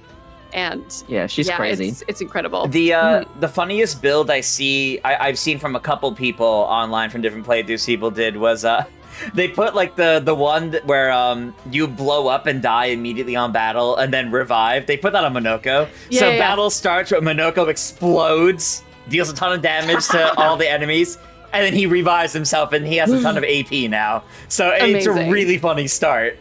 That seems so silly that it feels like the canon way to play Monoko.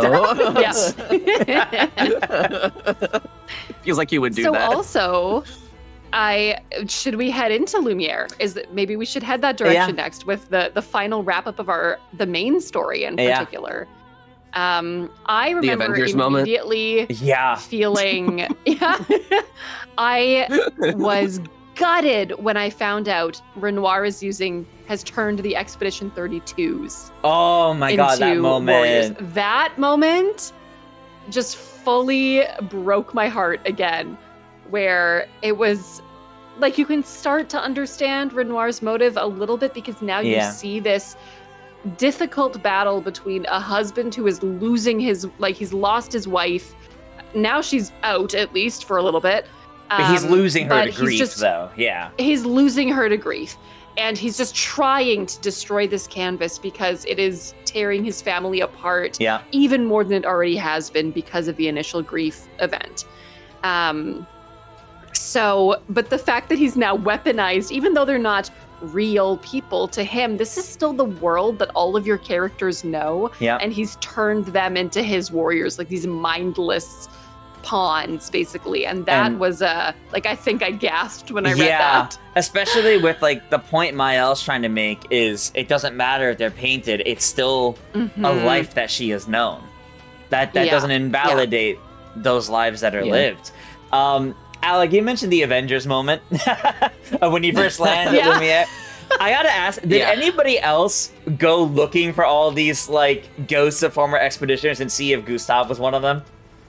Because I tried, he's not, but I tried looking at all the different battles, and I wanted to see if any one of them was a clear reference to Gustav or something. It was not, unfortunately, but it was fun actually paying attention to them and damn, they're parrying every attack that's thrown at them. That's incredible, actually. It was just an intense sequence where, again, you are back where it all started. You have now, again, this world is completely different than how you saw it in the beginning, where it's just a beautiful town. What's going on? Now you know everything that's happened, and it's completely changed the story of the game. You've got Renoir, who is just desperate to end this all, and Mael, who is desperate to take it back for herself. And you're battling through this city, and you've got the scary, the Clair Obscur enemies are everywhere, and they are terrifying. All the while, you have whatever complicated feelings Verso is dealing with. Because we know Verso also he's tired of all of this. Yes. He is tired of this. He's tired of being the embodiment of the grief and being forced to live this life when it's not really him. It's a very complicated situation, and we know heading into this that he does not have simple feelings about it. That's for sure. Yeah, it's really difficult for him, I think, knowing that he is loved for the shadow of who he is and not for himself. He just exists to appease someone else, basically. It's not him. And I think he's really come to terms with that and is really...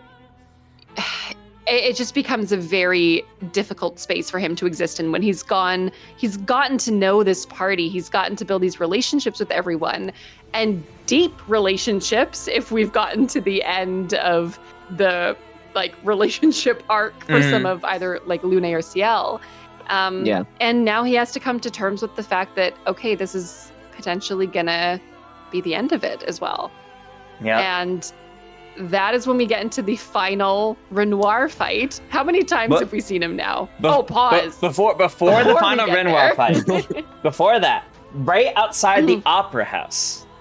Actually, I have a comment about the Opera House too, actually, but before that.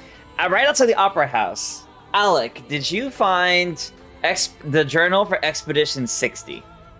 Oh, yes, please. It is right outside the Opera House there. It is found in the water. Maybe? And Esquier has to lift it up for you. Oh, no. Then no. So, I have not. it is a journal that was like lost at sea and no one's found it. It is from the expedition that was like a bunch of like shirtless buff guys, basically. That is their whole thing. They're like 60-year-old like super bodybuilders that are gonna like power through everything. What? They learned everything. They learned that the Paintress was actually not bad, and that the real danger was Renoir held beneath the monolith. They learned that they should not be trying to fight the Paintress, but they gommaged before they got to deliver that message. The last guy was swimming back to Lumiere, and they literally thought uniforms made them less aerodynamic, so they ripped off their uniforms and did the entire expedition. I need to find that. I plan on platinuming in this game, so I'll probably see it eventually. It's incredible, actually, how nobody knew it, but they were the actual original hero. What the think about hell? how far they would have had to get to learn all of that. So, So Renoir canonically has seen an expedition with a bunch of shirtless dudes. I guess so, yeah. Oh, probably. I wonder what he thought of that. And mind you, interesting. if they lost from gommaging, they're like in there, because it was Expedition 60. So they were 60. They were not young guys either. So to make it that far and be that old, that's kind of crazy. But then I wonder, like, how old is Renoir? And, like, he looks as good as he does. So maybe they were, like, really dashing 60-year-olds. Maybe. And, like, super Verso's physically more than fit. 100, so they kind of stopped aging. Like, but carbo loading on baguettes, and that's it. True. And then We are in France, people. And then after this, the Opera House, where you have the faceless boy playing on the piano. I mentioned at the beginning the painting that you could get of Gustave and Sophie. If you get that painting, it is the mural on the ceiling of the Opera House. That is what it became. And that's beautiful if you get to see that. I don't remember what it is if you didn't do that. I remember looking it up. I don't remember what it is. But it's just a moment that I feel needs to be spoken towards. Fair enough. Yeah, it is amazing, these small details again that really bring the whole world to life too, right? And it comes back in the game. It's not just a little thing that happened and then they said, "Oh, we'll put it in the Opera House," and then it never shows up. Like, it actually shows up, and it's beautiful. But okay. And then and then what happened? And then that brings us to the true final battle. Well, the true final showdown against Renoir. Yes. Right. And this for once is Renoir as he is, not because we have fought the painted version over and over and over, and now we have the curator who has been with us the entire time is actually the real Renoir. And he is here to fight us and put an end to it all, with really Mael coming up against him where he says, "You're getting out of this." It's like, "Girl, your playtime's over." And he's about to, ground her for life.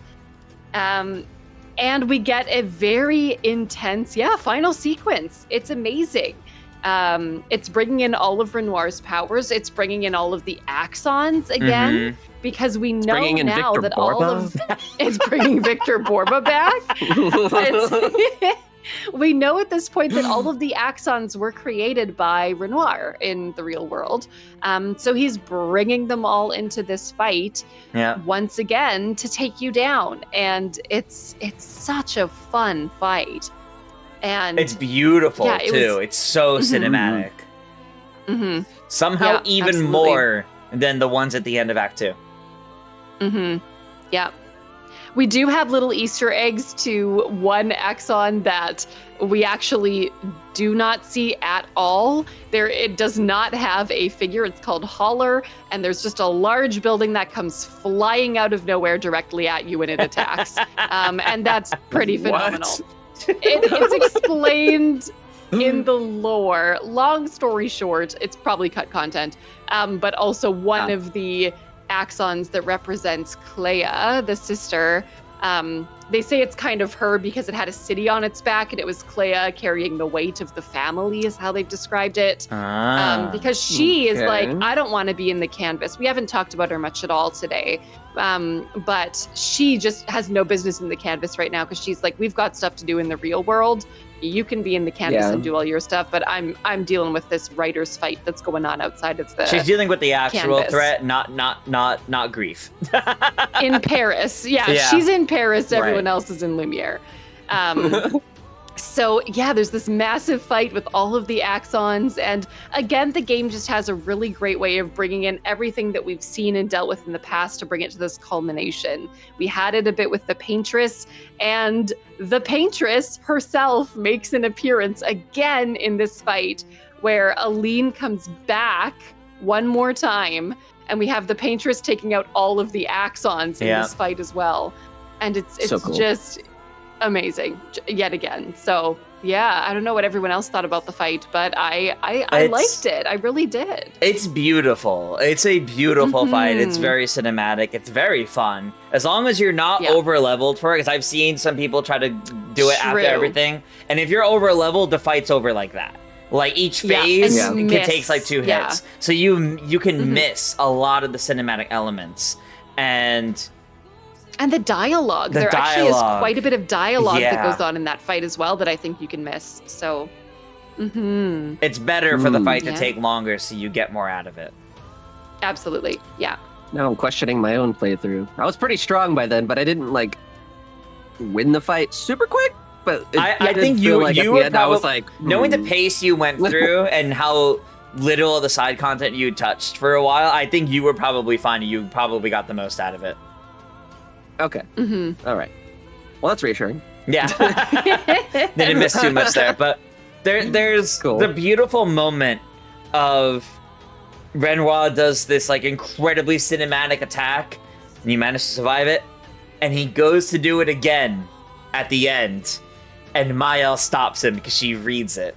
She reads the build-up of him doing it again, and she even said, not this time.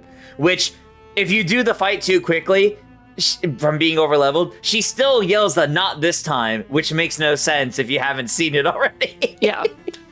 But it's a very good moment. It's a very good moment. And closer to the fight. Yeah, I think at this time too, I don't know about all of you, but there is that moment where we're starting to empathize a bit more with Renoir, because originally, especially in his painted form, we just saw him, obviously because Aline painted him this way too, as, oh, this is just a villain, basically, that we don't want him around. He's just out to get us, basically.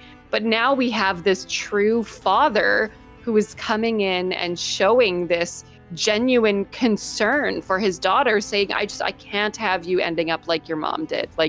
We need to end this now for the sake of the family to stay together.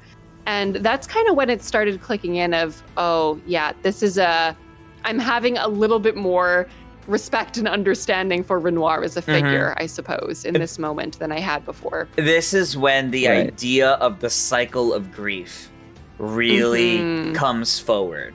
You've been dealing with it all game, but now is when you're seeing a direct choice about to be made. That this is about, we need to stop this cycle of grief because you are looking to continue it. And Maëlle convinces him she will not give in to that. I'll come back. I'll come back. He said he lovingly says he'll leave the lights on for her. He hard to say if he truly became convinced or if just you know what, I'm not going to fight you more on this. You've won your point. And then it brings us to the heavy, actual final sequence of the game. What the hell, man? Where we are confronted with choosing to continue the cycle of grief as Mael and side with her, or put it all to rest and side with Verso, who just wants it all to end. We all picked the same thing, right?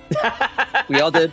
So, yeah, I described it as, like, I'll explain my motive behind it too. So I originally picked Mael, not necessarily because I thought it was the best thing to do, the healthy thing to do. Right. But I, in that moment, just, I saw a teenager who has gone through extreme grief, and especially knowing in her day-to-day life she has lost the ability to speak. She, in that moment, does not see a future for herself. Mm-hmm. And I can just really empathize and understand how it would feel as a teenager to genuinely think that you don't have a future for yourself. Yeah. And so I could just see that if I had been in Mael's shoes, I don't know if I would have picked differently than what she had picked.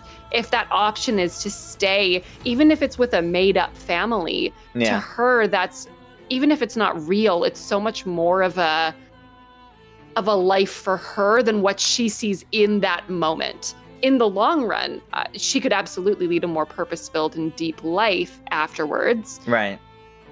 But I think in that moment for her, I can really understand why she thinks that is the choice that had to be made. Especially so I went with Mael. Especially since, I mean, she was born and grew up again in that world. Yeah, she did exactly live an equal length life, and from her perspective, at least, in that world as well. She knows that world and breathes that world more than most of the others that are there. So yeah, it's basically like having to, no matter what, she is losing her family again. Yeah. And so that's why I say again, is it the healthy choice? No, probably not. I mean, it's really that, like, continue the cycle of grief versus, heal and move on from it. But I really felt in that moment that if I were a teenager who had suffered a loss like that and didn't, or like had just suffered so many repercussions physically and mentally to myself, I could see myself going the same way for sure. Mm-hmm. So I chose Mael first to see what her ending would have been like, and that was how we ended up going. But I'll let everyone else share who they picked and why too. My reasoning is a lot less in depth, let's say, because I also picked Mael first, but I picked Mael specifically because the framing of that entire sequence, it was clear to me that that is the bad end. That is the end. That is the, we did not learn anything. We're going to continue the cycle of grief. Even if it feels better in the moment, it does not change anything, unfortunately. So I picked that first because I want to see, if I have an option, I'll pick to see the bad ending first before I get the good ending, so I quote unquote end on the good ending. And that was my thought process there with picking her first. So you came from the metagame mindset.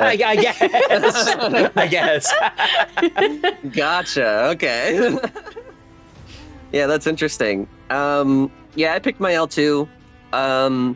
Mostly because at that point in the game, I feel like I was already so immersed in the story itself, and the fact that, the game kind of, in a way, speaks to, like you were saying, to you as a player. Yeah. And, having confronted, I guess, all of those sort of, what ifs and, like, all these, everything but a direct question, right? Yeah. When the time came to ask that question of, like, what do you think is right? I found myself really torn, and I'm sure you guys know that because I said it. And Yes.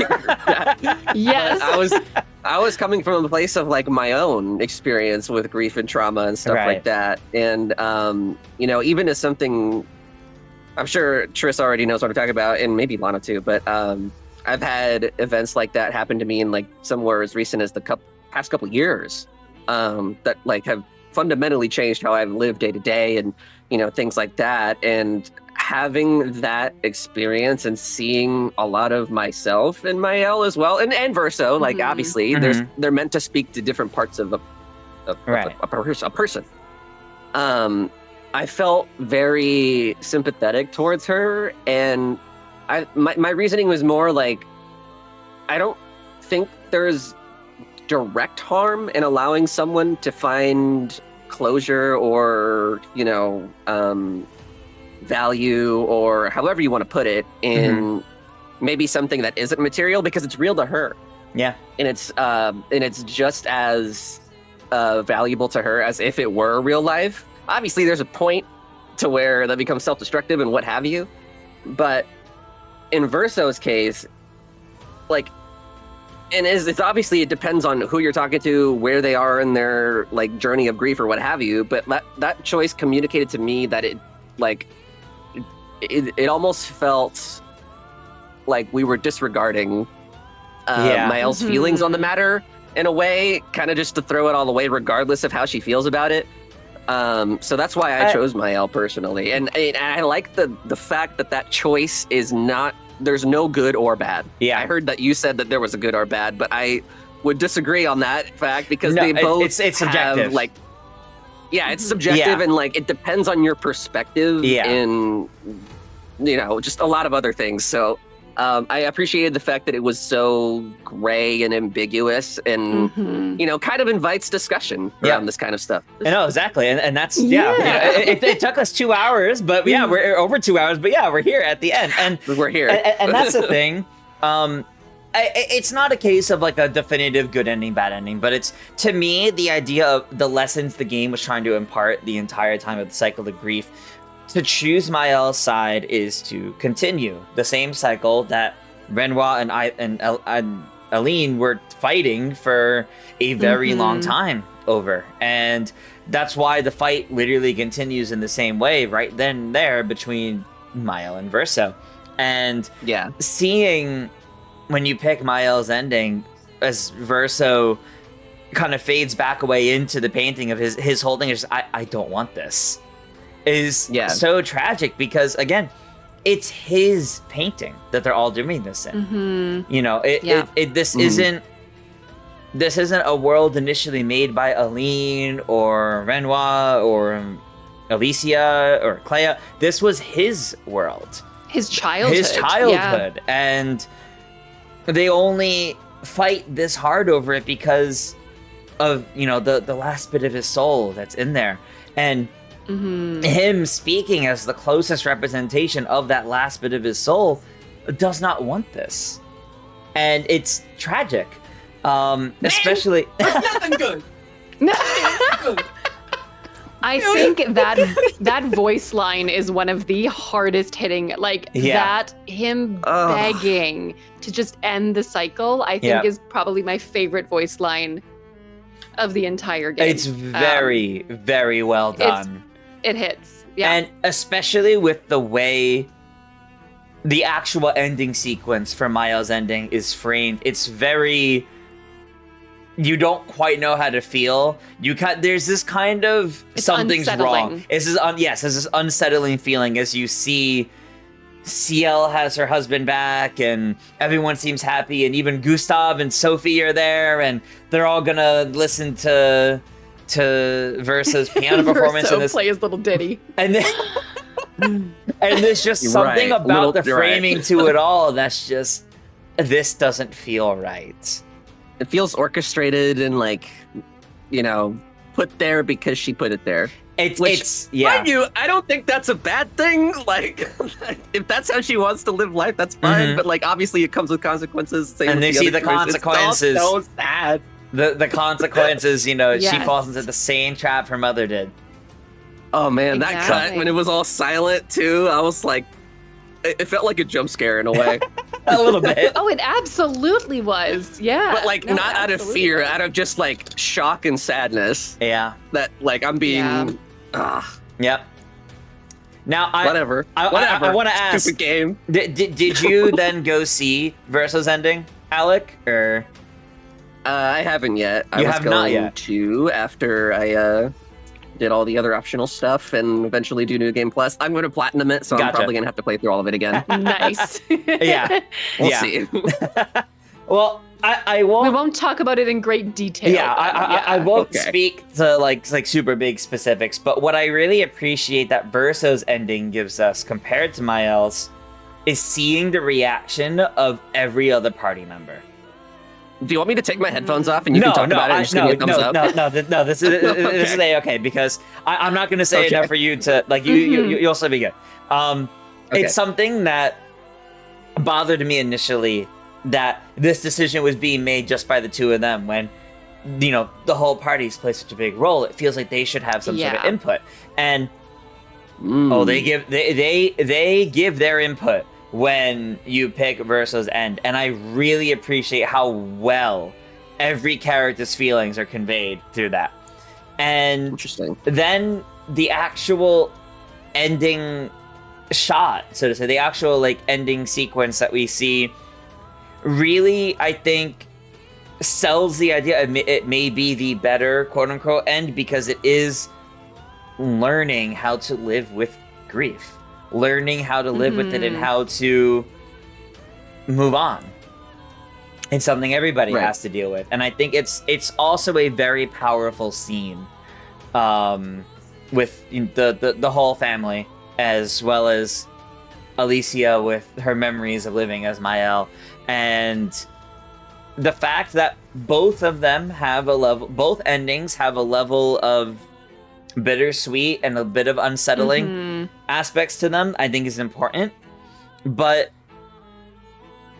Verso's ending, as horrible as it feels to wipe out the painting, it's the one that feels hopeful. It ends on shots that feel hopeful, and I think that's important for a story about grief. Yeah, it's a very, like you described, it's a complicated end. Where it's very much, neither route shows any signs of ease. Like there's still a complexity to each of them. Right. And I think that it really, it's not like by choosing one ending that, everything wraps up in a perfect bow and everyone's happy about it. That there is still this nuance to it and these questions that are still left unanswered, but not in a way that's frustrating, but just in a, like you said, it still lends itself to hope or questions about what that future could look like on both paths. Particularly for Mael, who has now centered herself as more of the main character by the end.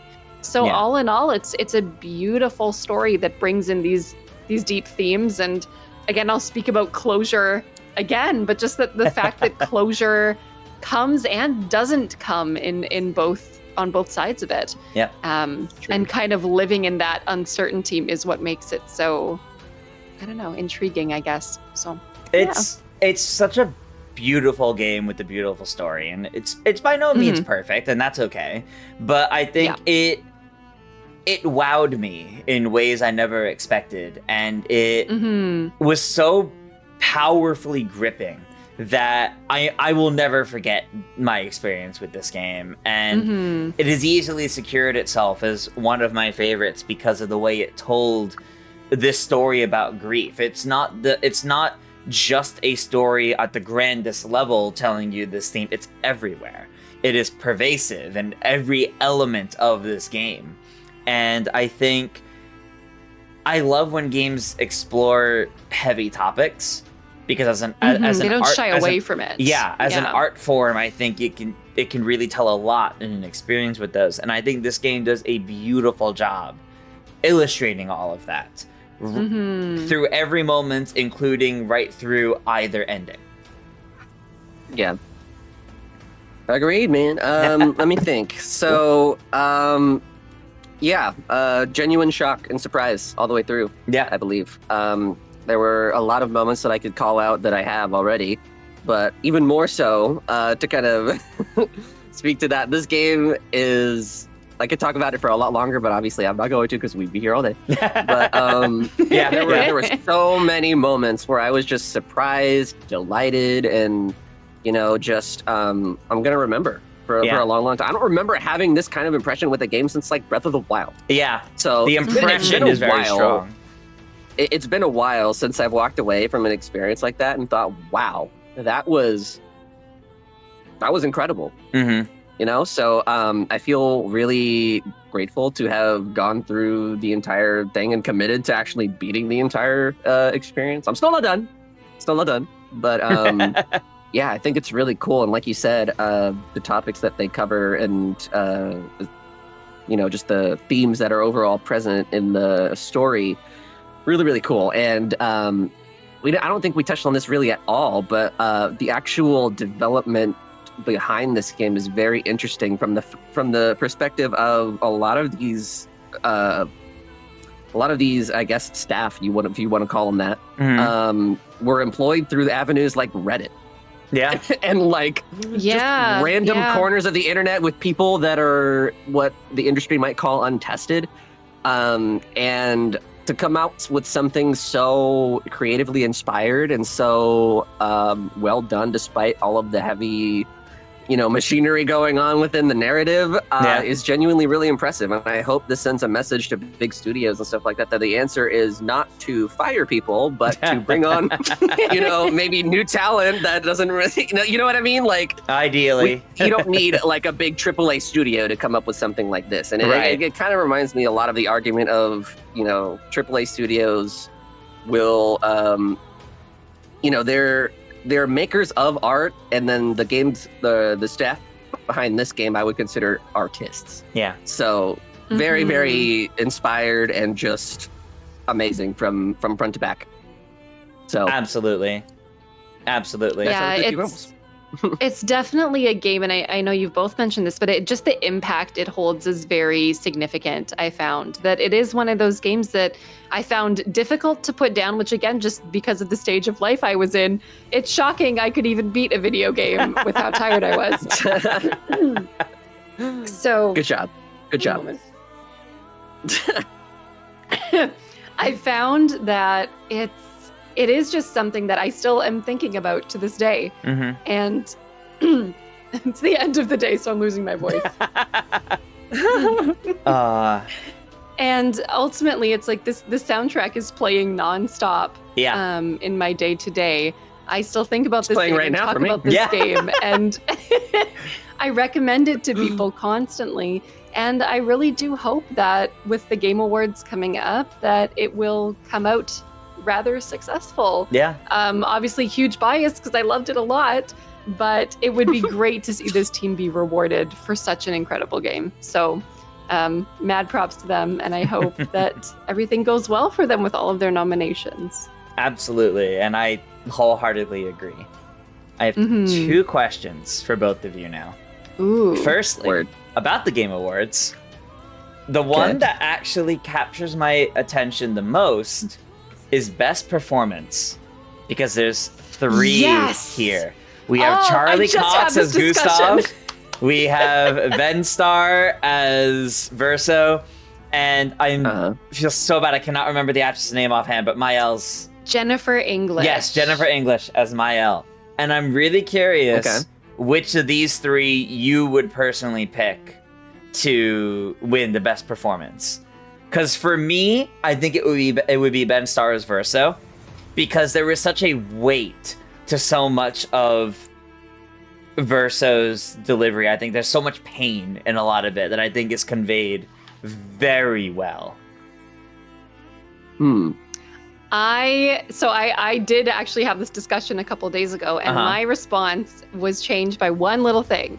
Oh, okay. I chose Jennifer English because I also found out that she voiced Alicia's letter. So she was also Alicia's voice actor in that letter that she's trying to send to Mael. Yeah. And I found that cutscene is one that stuck with me a lot as well. And just her telling Mael, I really hope that you can also find the differences between you and your family as I have found the differences in mine, like that you will rise above them as well. Yeah. And so just seeing the journey that Mael went through, as well as Alicia in her own right with a very, very different storyline. I thought that was just a beautiful performance. Yeah. I also struggled because I do love Ben Starr and I do love a lot of his lines too. I was expecting you to pick him. I know. I did settle on Jennifer English specifically knowing that she did Alicia's line as well. So makes sense. Makes sense. That's fair. Yeah, that's tough. I would say, like, in the context of the game itself, all of them valid choices. Right. I would probably be fine with any of them if it was just that I was considering. But whenever I consider the perspective of, like, the workload required to play the character, I feel like it's easy for me to just pick Maëlle because she is so prevalent throughout the entire story. She has a lot of responsibility to play off of other characters' chemistry with, like, Gustav and Verso and all of the party members and Alicia, right? And I think that alone, in addition to the fact that there was not really a point in the game where I thought, like, oh, that was weirdly written, or, like, people wouldn't say that. Yeah. You know, it all felt so organic and so true to life that, you know, outside of the context of the game is really probably the only way that I would be able to come up with a definitive answer. So I would probably pick Maëlle as well. Okay. Understandable. It's tough, honestly. It's tough. so tough. Yeah. I do want to point out that Charlie Cox as Gustav, in response to nominations, in response to nominations for this, and similarly, he draws attention instead to the motion capture performance and the actors that perform the motion capture for the characters. I said all the time that I wish there was a mocap category. Because if anyone has not gone onto YouTube and searched up some of the actors performing the mocap and contrasting with some of the scenes that they did, especially the Gommage scene, please do it. It is very touching. And they're not using state-of-the-art mocap tech either. They're using, like, an iPhone attached in front of them. It's incredible. So big shout out especially to them because they did such great work. It's honestly incredible. It really adds so much to the performance too. And it's normally overlooked, so I'm really glad it's actually getting a decent amount of attention from the actors drawing attention to it this time too. The second question that I had for you was so curious. The relationships with the characters and the relationship ranks. Who did you guys have Verso dates, quote unquote? Who did you have Verso get closer with in that way? CL or Lune, or neither? I accidentally found Lune's, so that accidentally found Lune. Well, like I didn't know there was, like, a mechanic like that. I was just leveling up the character relationship status, and then at one point she was like, so I'm writing a song later, and in the moment I was like, cool, let's write the song. And then, like, they start putting the subtitles with your song in quotations.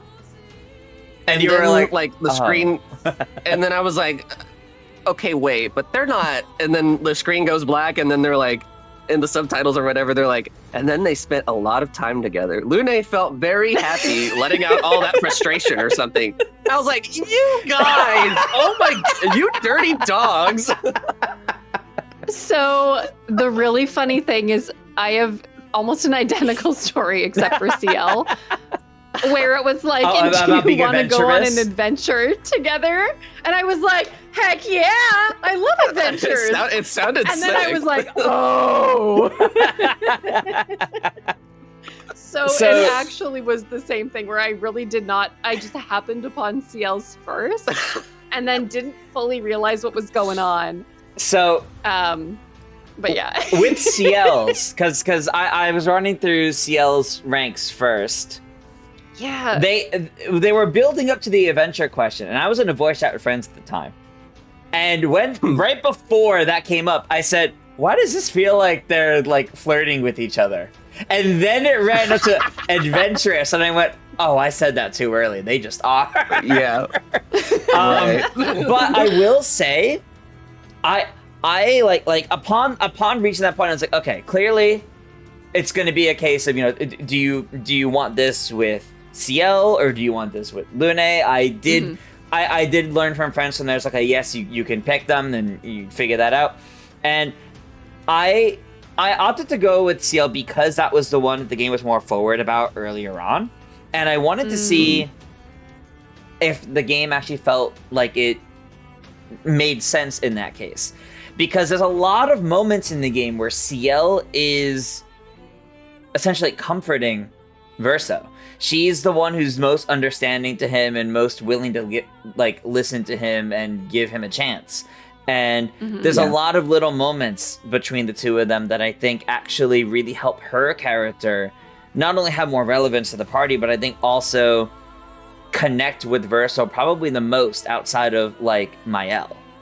And I think considering how quick Lune is to distrust Verso every time something goes wrong, it doesn't feel right to me for the ranks to indicate that they got feelings for each other and they had fun together, because the story would not convince you of such otherwise with how distrusting she is of him. But with CL and how the whole sequence that really plays out is, they start off in like a relationship like that together, and then learning, Mael might be able to bring everyone back. CL still wants to complicate it. Yeah, it becomes complicated. CL still values what she had with Verso, but also notes that like at this point it's more of a fling because I might get him back. But I understand what we had was special, and she still goes through growth with him even despite that. And there's just something about the whole arc with CL and Verso that felt so realistic to me that it really surprised me at how a game depicted a complex relationship like that actually felt realistic. Because I don't feel like that happens very often in games. They seem very clear, cut and dry, or forced at times. This did not, right. So it actually really surprised me. And I kind of thought more about it. I was like, yeah, I feel like they present CLs like that because that's the quote-unquote canon. That's the one that would happen, most likely. Yeah, I think it also showed like it pulled back into that theme of even CL moving through her own grief, because she obviously had gone through great loss. Yeah. So to her to have to be vulnerable again and just pursue a relationship of any kind, whether it is just a simple fling or not, that still is something that is really hitting those very vulnerable parts of herself. Especially as you go into her later on relationship sequence and learn about her history. It's this relationship with Verso is very significant in terms of, like you said, her own growth and her own journey through healing as well. Right. So, yeah.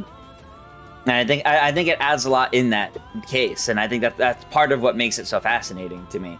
Whereas I don't think the relationship aspect really adds anything for Lunes, but that's sure. That's my take on those. Obviously, that I'm not expecting everyone to immediately go agree with that. That's just like my read of those, but. I figured that is another choice that can be made in the game, so, very curious on that, and interesting to hear everyone's takes otherwise. But... yeah, I forgot about that. Given that we've been going for over 2.5 hours, and I know, Alec, you haven't done everything, like, post-game-wise. I mean, Lana and I haven't done, like, the hardest bosses or, like, the final post-game stuff either, but I think that means that's where, for the most part, I'm going to call it, unless there's anything either of you still want to draw attention to or shout out from this game that is rather clearly our game of the year. I'll say as a final cap on this whole discussion that I'm glad it wasn't called Expedition 32, because that would hit a lot closer to home for me than 33. Interesting. I got a birthday coming up in 2 months, so like if I was to play Expedition 32, just saying. But yeah, I think for me, if you're here, I hope I'm not telling you to please play the game. because that means you've listened to way too much. But I really do recommend it to everybody, and it has just been such, like, definitely my game of the year, and I have even described it as being one of my games of all time, genuinely, because of that impact that it's had just on my life and my experience with games in general. So having loved a lot of stuff about the combat, especially for a combat style I typically didn't think I was a fan of, to also the music and the environmental design, and there were just so many things that I loved about it, that to me it is just one of the great games in my mind, especially for my own preferences and what I like in a game. So amazing shout out to Sandfall for this game, and I hope it goes really well at the Game Awards next week. Couldn't have said it all better myself. that might age poorly, but I really think that this is just going to sweep. Like, there's no way. There might be a couple categories where it doesn't, but I do think it will win majority of the categories it's in. That's how I feel personally. Me too. Yeah. Me too. Yeah. Alrighty. Well, I think we've been here quite a long time. I think that's going to wrap this up. So I will make sure to include links for both of you and everything. If there's anything in particular either of you want to shout out for me to include as a link and for folks to check out. Alex, starting with you. Sorry, my hair is blonde. I'm normally blue. I'm in a very blonde point in my life right now. I'm just kidding. I'm just updating my hair. But you can usually find me all over the internet at Alecandstuff. So that's it. Lana. So I've been on mat leave for a little while, but I primarily stream on Twitch over at Lanaruse. I'm also generally involved with Games Done Quick and Zeldathon, so you might have heard my voice over there, so make sure to check them out as well. But yeah, otherwise, if you want more of me, check out my Twitch channel, because I will be back very soon. Ooh, so very thanks soon. so much That's for exciting. having me. Very soon. Absolutely. Thank you for having me too. Yeah, it's been fun. I'm really happy we got to do this. I needed to find something to talk about this game because I loved it so much, but I wasn't sure because it's really not what I normally do here. But you know what? Talking about it with two fantastic people for nearly 3 hours, that's pretty good. So alrighty, everybody. Thank you all so much for tuning in for this fun discussion on Clair Obscur Expedition 33. I don't know if any of us expected to talk this long about it, but I think all of us have tired voices now. So if you enjoyed, please make sure to leave a like and, of course, subscribe, not only to me, but to these wonderful people as well. Links down in the description, and maybe we'll reconvene when they have that free update. That they're adding more content to the game at some point. So maybe we'll reconvene and talk about that together at some point, depending on what's in it. Who knows? We'll see. I'm down. Yeah, we'll see. All right. But with that, farewell, everyone. Bye. Special thanks to my channel members at the Co-Star Luma tier. Kiss My Flapjack, Game Explain, Thale Caesar, Azure Pip, Swiftjar, and Simpsons 703.